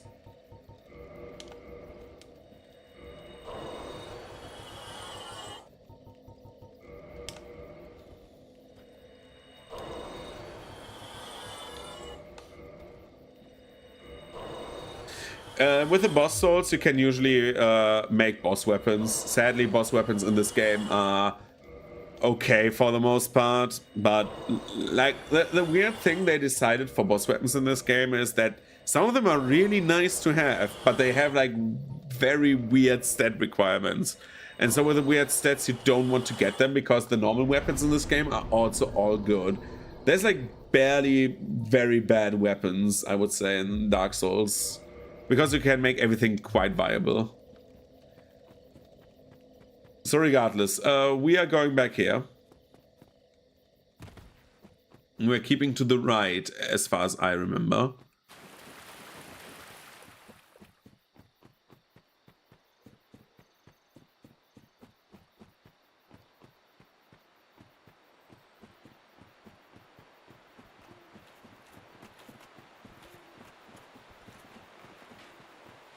And there should be a bridge down there somewhere. It's over there.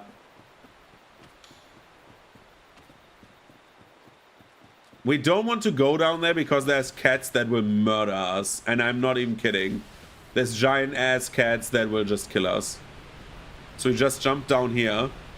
We skip the cats. And then we can just go... No. It's down here, I think.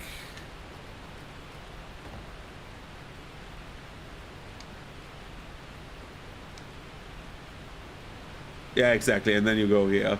It's like very weird to reach this place. And if you go down here, you're back at the Hydra. So that's the way you can get to the Hydra without without having anything like to go down to the basin. Again, by the way, this is Calamine's Arena. Just as like a nice tidbit for all the people who are like tentative. Smithers. It's like that he will fight Calamine in the past.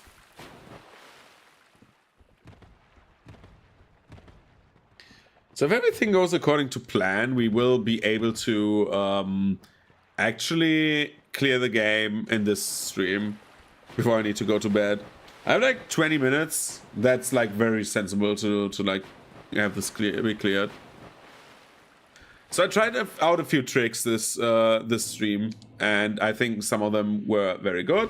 Some of them could have been better. But we are learning. I'm still learning. I love to learn new strats and stuff like that.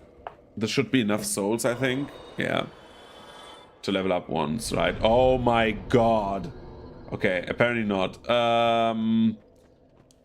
So we are doing power within again. Here comes a boss that I sometimes love to fight because it's a very glass cannon-y fight. It's fun to fight as an enemy, but it's so annoying sometimes. The AI can be very nice to you, or it can be like the absolute worst.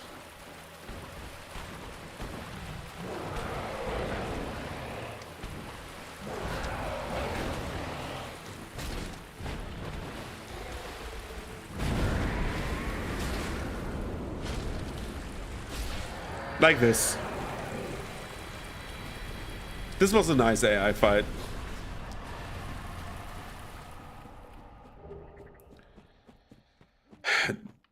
Dude, after all these runs, I should do like one where I just don't buff weapons and don't optimize at all.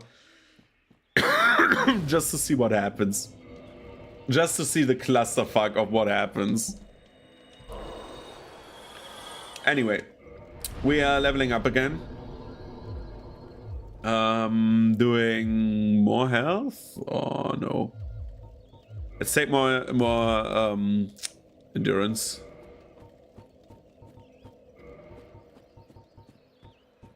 Because that increases exponentially our load that we can carry. For the next bosses, like medium load is enough. We are, however,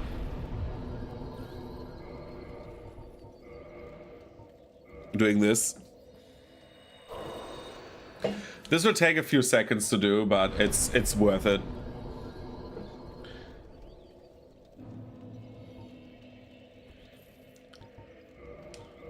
We're kindling this bonfire 3 times because we can. We have killed Pinwheel. You can kindle Pinwheel as your first boss. It's possible. It's not hard to do, by the way. And if you do so, you can get 20 Estus at every bonfire. So it makes like the first playthrough so much easier if you kill Pinwheel first.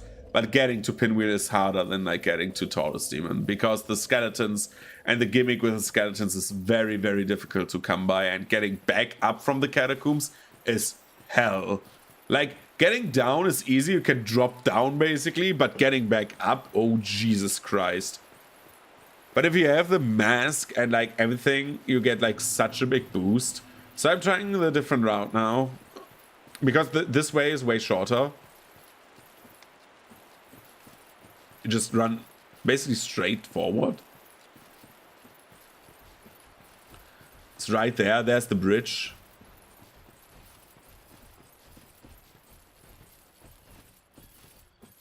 So you just save yourself the entire run up. That's the first thing I learned that I could do differently.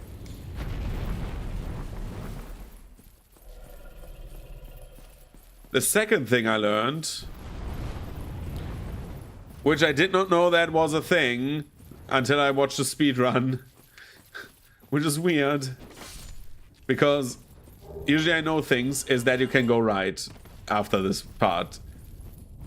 You can get up there, and it's not even like you don't need to like do anything complicated. You just go here, and all of a sudden you don't have any enemies because that's the only two guys there. They don't care about you, and you just go here. And you have another Twinkling Titanite if you want to get one.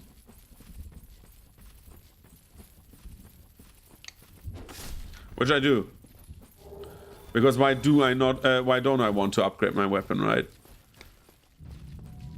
So 20 S is Artorias.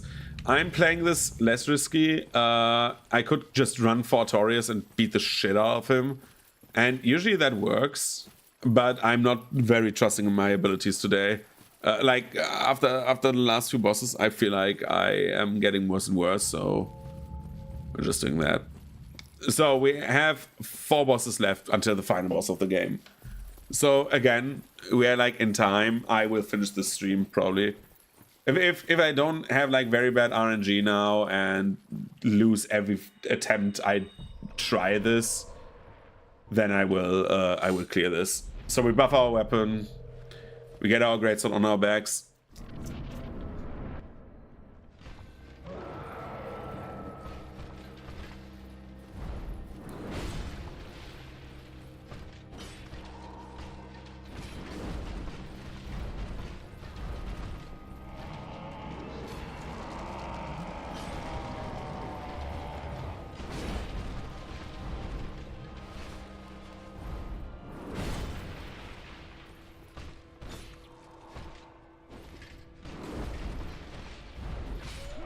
Artorias is dead.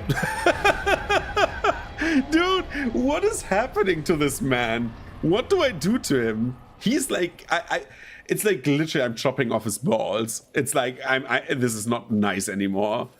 I have so much respect. This is my favorite boss, actually. He's like the most fun enemy in the game, I feel like. Better than the next one, at least, I feel like.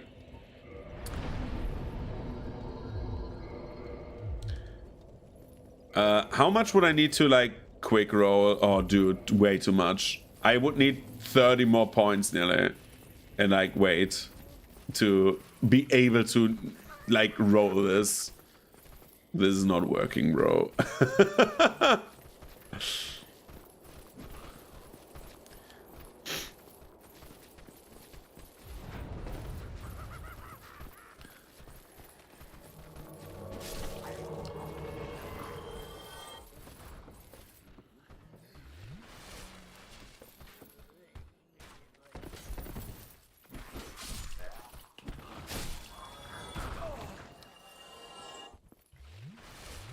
Let's get these two.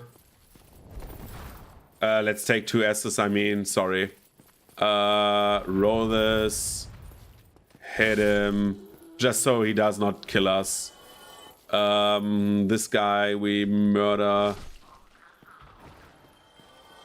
And the rest is now like easily doable. We're going down here, we're getting the crest key.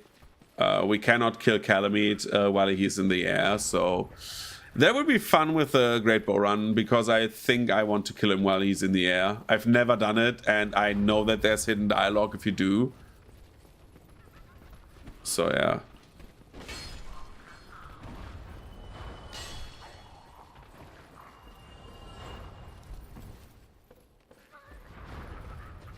Okay, this guy. Okay, this guy. So here's the crest key. This is like for like fighting the optional boss of the DLC. If you don't like, the entire DLC is optional, you don't need to do it. Oh dude, I need to loot the key. You don't need to do the DLC, but it's just nice to do. It's just fun content. I love the DLC. I have a love-hate relationship. I hate this level because of the damage the enemies deal. I think it would have been nice if the damage they deal would have been less, because that can lead to some situations that I find very unpleasant, in terms of not like unpleasant, not in the terms of like, oh, it's not nice to me, but unpleasant in the terms of like, this should not happen.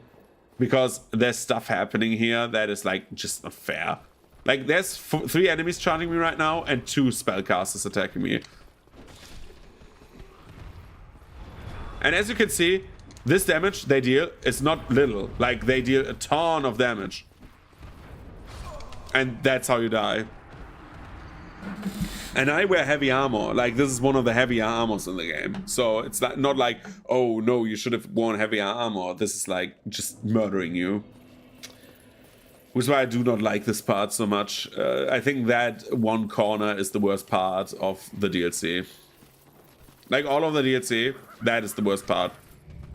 The rest you can like easily like gun through. That part is like pure RNG. If the enemies like gang attack you with like all 3 of them at the same time, you're dead. And these guys back there, they start shooting at you once you go onto the stairs like this.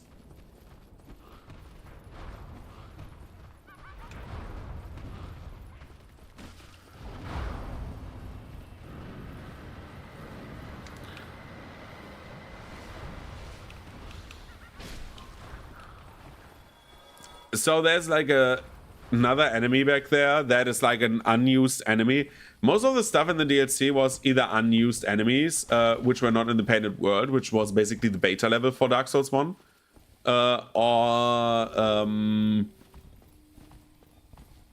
are just new enemies, but like stuff from the DLC. Stuff from the unused assets. So that guy up there, the big blob, that was an unused guy.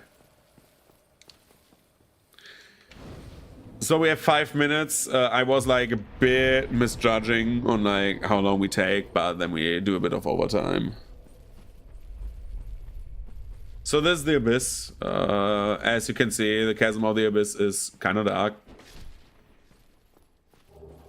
We have more Twinkling Titanite. We can upgrade our Paladin armor to max now.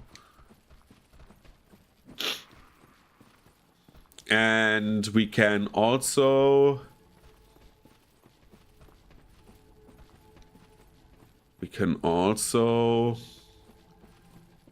If we do it properly, we have like a very cool boss fight coming up. If we do it badly... Which I do not hope that it will happen that way, but sometimes the game just fucks you over, and this is one of the few times where it can happen. Shit, we need to do Pyromancy. I just realized, dude, Pyromancy will be 8s. Because Pyromancy is really good, except for like 3 bosses. Oh, Bobby. We are doing Power Within. We are buffing our weapon, like always. For these runs, I do not care to like play. Like this is the biggest damage buff you can get from like the smallest investment. It's crazy.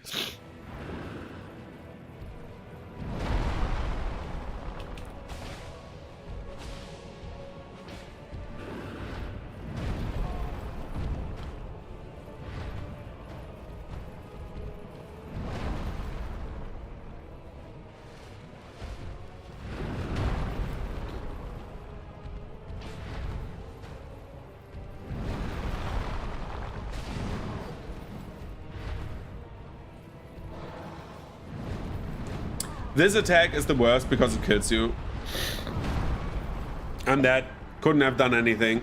If that attack hits you, you're dead.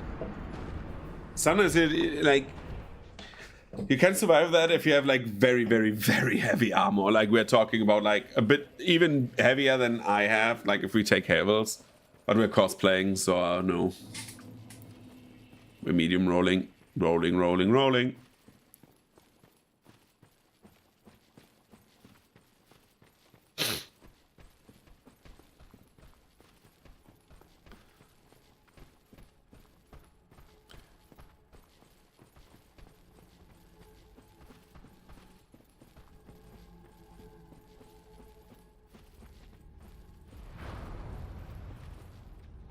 Come on down here.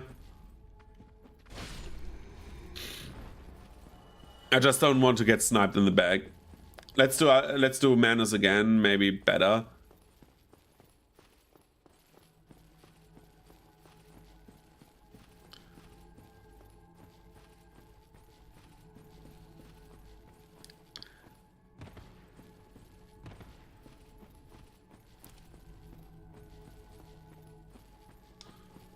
Buff up. Buff even further. Get down to Menace. Let's get down to Menace. To defeat.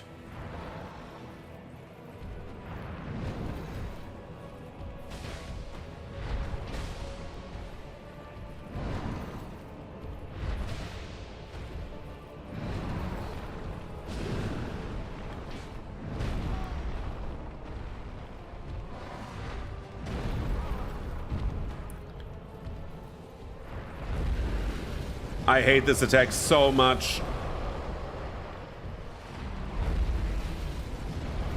Because that you need to be close to him. But also you need to be far from him. Like it's such an ass attack.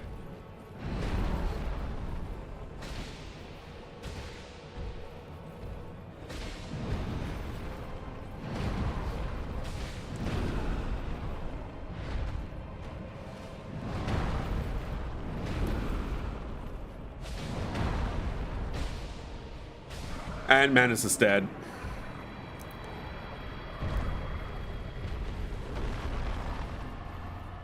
We let her live. We're Schwarzenegger. We let the maiden live. We're heroes. Why didn't I pick up my humanity?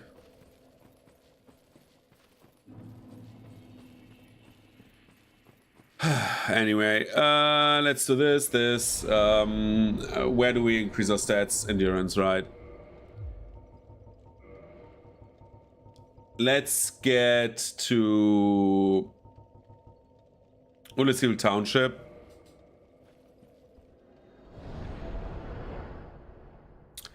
And quickly do Calamite. So, if we are lucky with Calamite, Calamite is nice. If we are not lucky with Calamite, Calamite will be a bitch.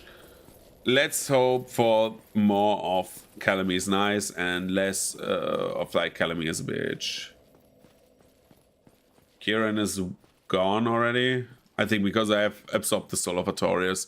I think you can. She's only there if you have the soul, and you can exchange the soul for the items, or you kill her and get everything, and be horrible. Which, by the way, my character always is horrible.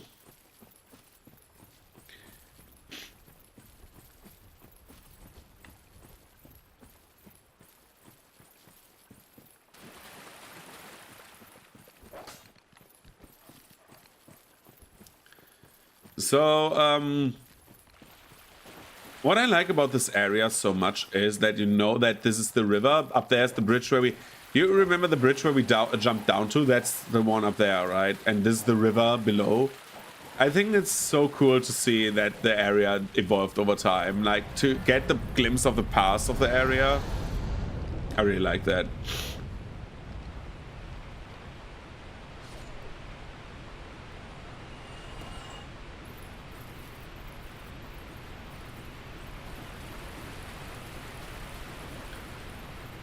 So, we're getting this, because why not? We're running away, because why not? Calamite will stop there. Or not? No, right, Calamite only stops there if you stand in a certain spot. Anyway, we are going back. We are going to Tattletale on Calamite, to our big friend Goth. Garth, Calamite is not playing fair. He will be like, nah, then we shoot him down. And I'm like, yes.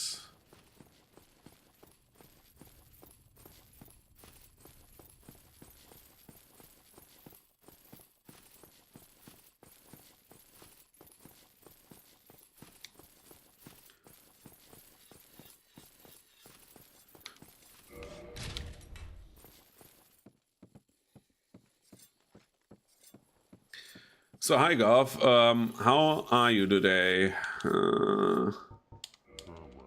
Farewell, human. Yes. Wanna kill it? Yes. Shoot it down, bitch. A true arrow has never been loosened.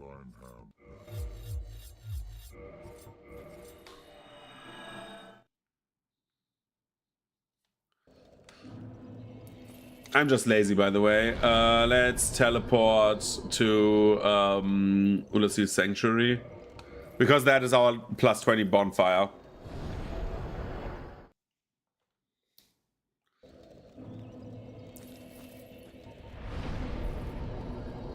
Now we go back to Township.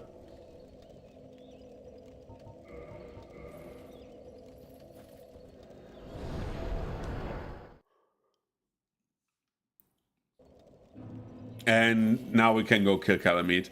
So I always do this because it doesn't take any time to like teleport from one way to the other, like to have that quick teleport. It's like what feels like 5 seconds. And let's be real, I don't need to do the entire watch the animation of like lighting the fire for like 40 seconds. It's like you just save time by doing this. And I love to save time when it comes to my free time, so if I don't need to watch a silly animation the entire time, I'm happy.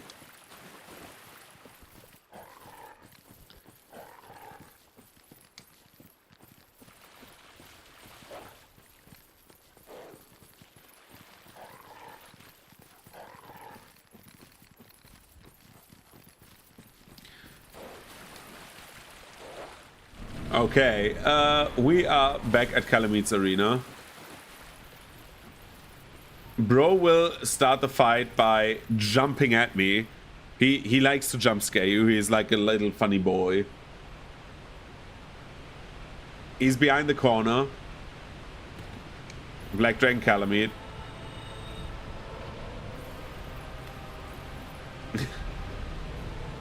He's coming over there. You will see him very soon, like, jumping at me. He's like a fun little pupper. Look at him. 1, 2, 3. Oh, he did not jump. He just did the slash. Usually he tends to do like a little... he does like a jump attack at you at the start of the fight.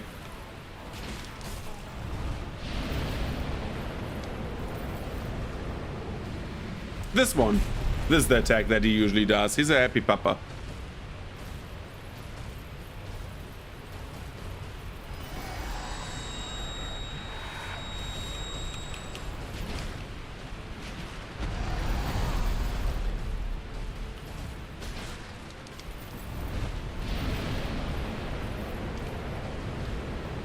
And sometimes he is very aggressive and he needs to be put down.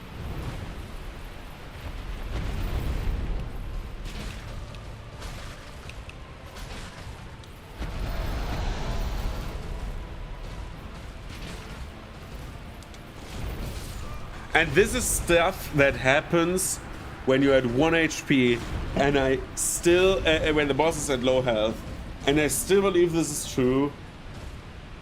And I want to see anything otherwise. The amount of times this happens, it could be like confirmation bias, but I feel like some attacks, when the bosses at very low health have extended damage frames.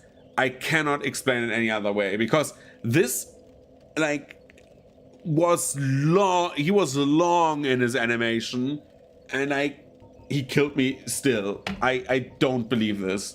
Sometimes it actually feels like that, where like the duration of the hurt, like of the hitbox, or the hurt box, is longer when the boss is at very low health. I don't know why it feels sometimes like that. I know it's bullshit and it's probably not true. And it's just like confirmation bias again. We are all human and we just make ourselves the world like brighter than it is. He probably like I was like rolling wrong or something like that, but I have always the feeling that is like true. Like he does the side sweep and all of a sudden it's like it feels like it was long in its animation and suddenly it deals damage and kills me. It's like, what?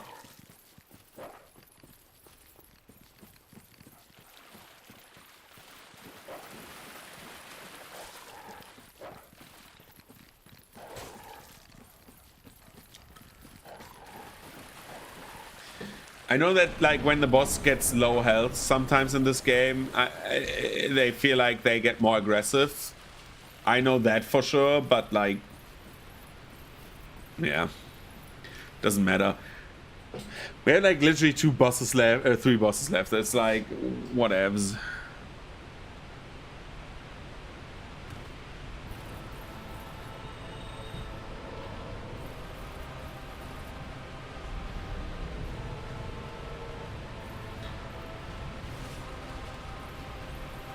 Are you now a nice papa and jump at me?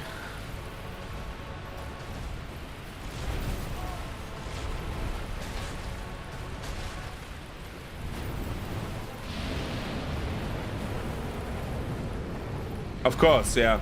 And now he does the one attack that, yeah. Oh, he did not hit me with it. I was waiting for that attack. And I'm dead. I take double damage now.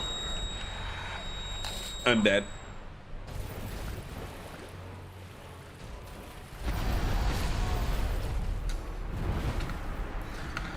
Oh, Calamite, dude. It's like, I want to be done like 10 minutes ago, and I'm not done. So what happened?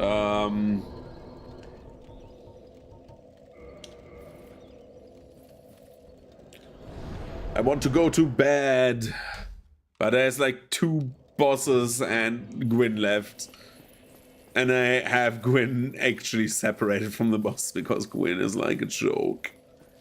I say that, and like this run has been a dumpster fire. Like it could have been easily half an hour to an hour earlier. Like we could have like literally, if the start was not that shit. And this is even though we have wasted 15 minutes to get a weapon. But like everything else went so fast. We did so much damage from the start. It's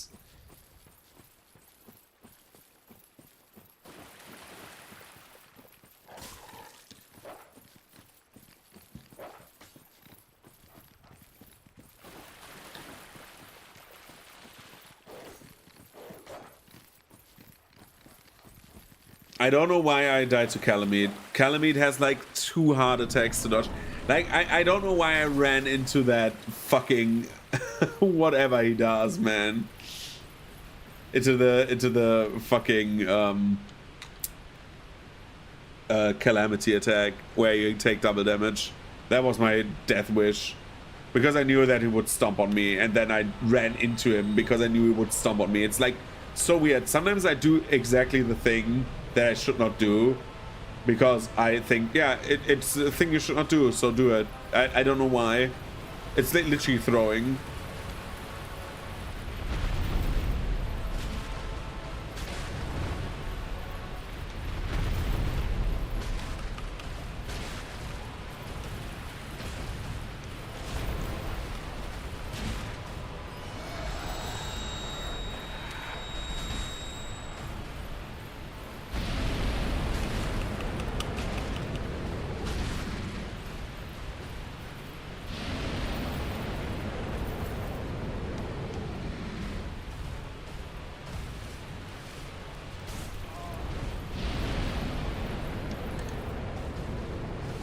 I don't know what Bro's doing right now, but he's like giving me this fight.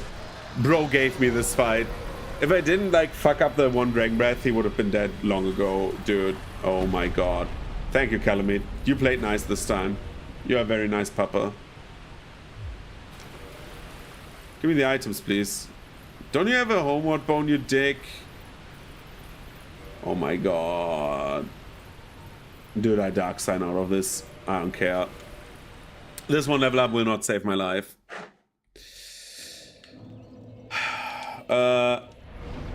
We go to Firelink Shrine.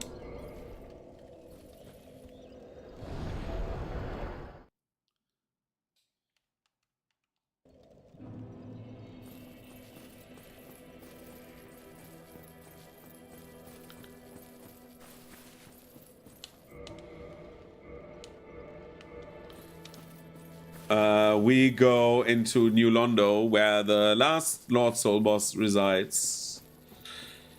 The Four Kings. The Four Kings are DPS race, which is why I do it most of the time last, even though we are dealing so much damage. We need the Covenant of the Abyss, which means we are at heavy armor now, which is not that bad, but we are fat, so...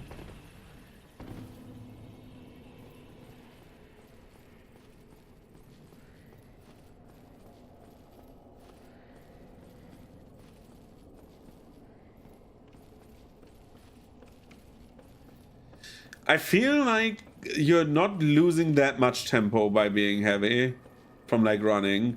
You regenerate a lot slower, but like it could be me, but this does not feel that much slower.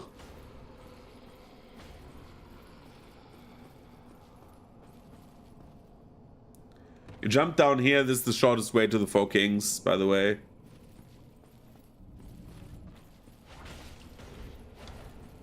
It's probably the intended way to get to the Four Kings is if you die there.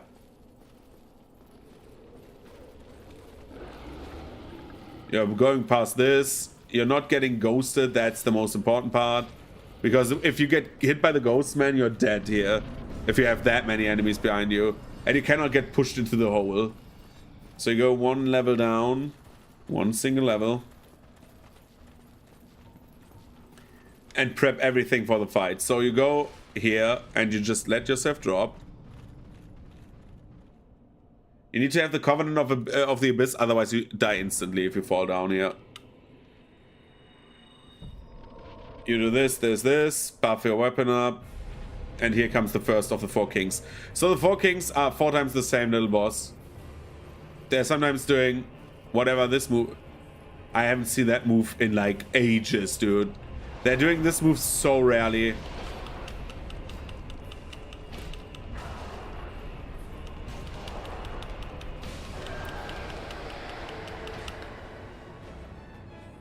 So that was the first. You may have noticed the Four Kings sometimes are not 4. They will be probably 3.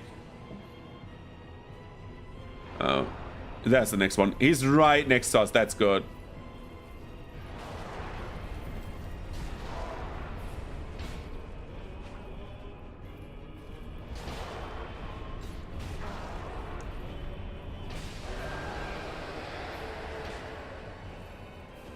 If we did it right, we would have, like, if we did a heavy attack last, then we would have probably had only 2 kings. Let's buff that weapon up, because why not? Having to one-shot the last king is better than having to hit, because if you let them act, they do stupid shit. There he is. You see them sometimes spawn below you and get resorted, like, where they need to go.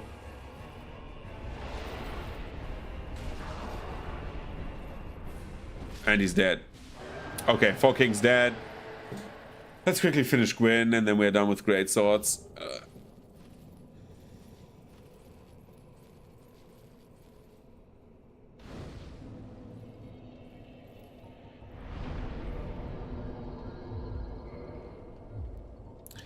I want to get a bit more health, because when Gwyn starts doing going apeshit, we don't want this to happen. Like, we want to be careful with Gwyn. Gwyn is my heart, my soul.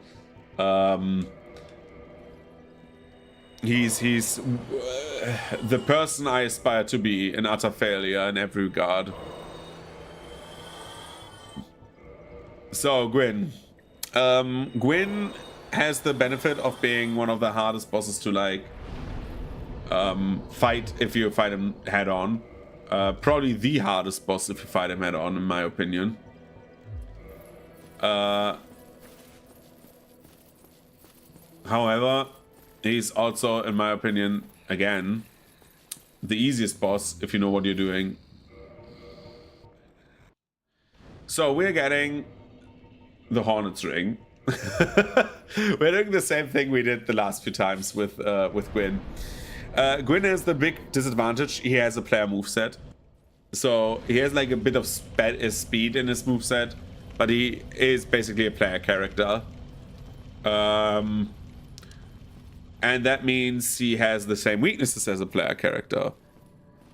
He has moves that are better and worse, but they're all parryable, except for 2. He has a kick that you cannot parry, and he has a grab that will, where he fucking punches you, and then you explode. So that's not good. There's these idiots here. They are defending him.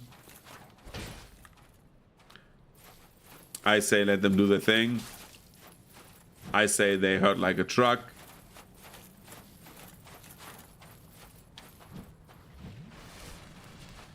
We can have 20 Esthers, and for the most part, you want... for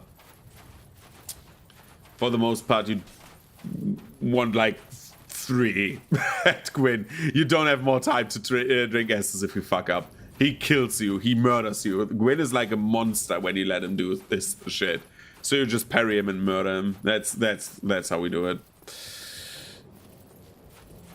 We have done every boss up to this point. I've gone through my head again. We have done low-handed Berg, which we skip at the start. We do it like this, basically. Just with more damage. We've done the low-handed Berg stuff, Gaping Dragon. We've done all of the optional bosses, like Moonlight Butterfly, Gwendolyn, Keller, Priscilla. So that should be all of them. We have not taken the Lost Isles shortcut. Yeah, I think we have done all of them. We have done the DLC. We've done Calamite. By the way, you can block this attack.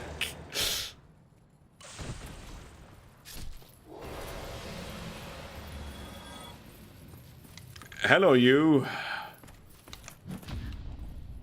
Bye, you.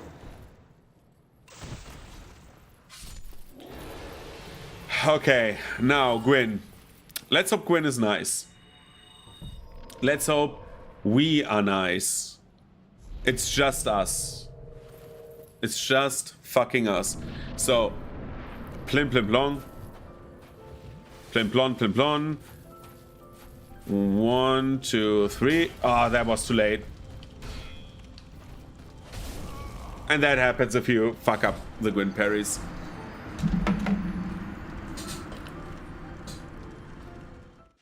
That is not how you do it. Let's do it again. We were way too late on that. That's why we had the block animation there and like most of the damage that happened. I just want to parry Gwyn thrice and then he's dead. He gets murdered. Like this is like a basically war of attrition what's happening.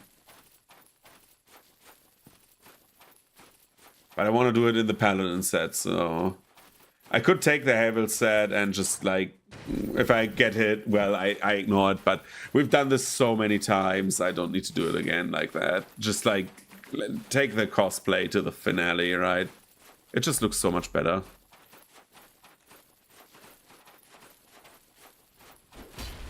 If I wouldn't cosplay, this like would have been also a bit faster, but well. We're not doing this for like speedrunning sakes, something like that. So 4 hours is like, in total, it's not a bad time, actually.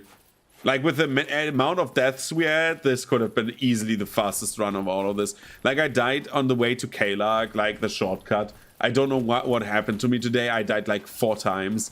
It feels like somehow my skill got sucked out of me when I got sick. Like, I do so much stuff worse now.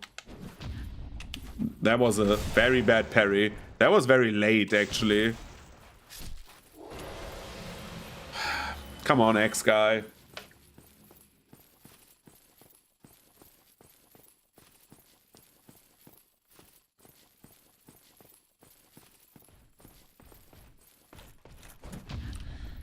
Dead.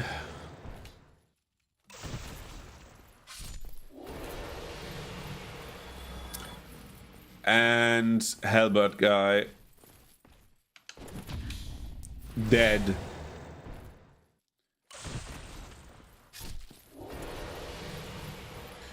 Okay, let's do this.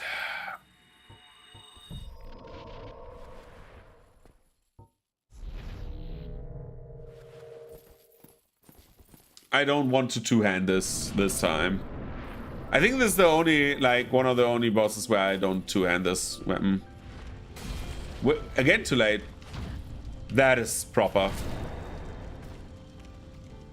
Drink an Estus quickly. Parry.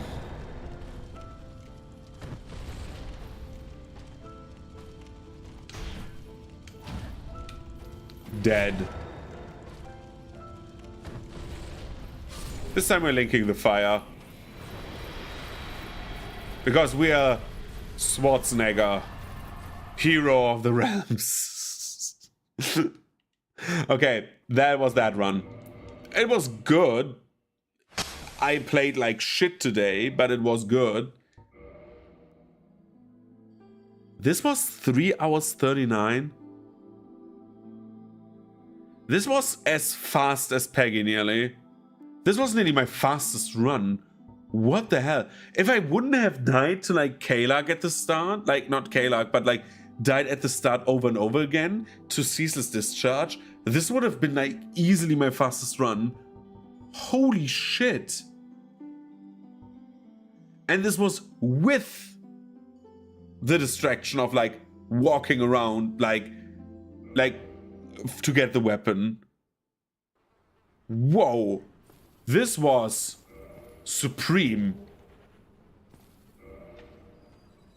Just to have everything like and how it should. We kill a Silent Demon quickly with a Greatsword, so we have killed everyone with a Greatsword. This was a fast run, dude. I would not have thought that this would be like going so well. I didn't forget anything, right? No, Taurus Demon I killed as well, even though...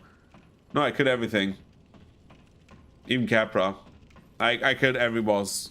That's good.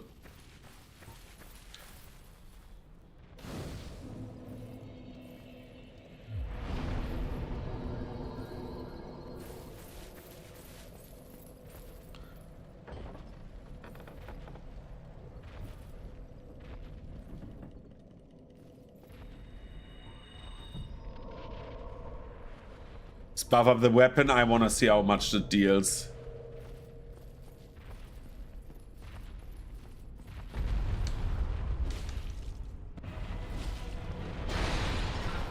Not this fastest to kill Asylum again. Okay.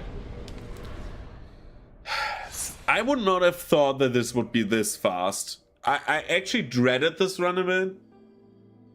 But this is like quick. Like I would have beaten Peggy easily. I would have beaten probably Axel. I would have probably beaten, yeah, Hammerita I have beaten. This is nuts. I'm like even faster than the Magic Run, but the Magic Run we wasted so much time at the start. Brittany is different. Brittany and Dog are built different, but like, dude, this was quick. So anyway, that was the stream. So there is no part 2 to this. So I will quickly edit the stream titles, so it's like only part 1.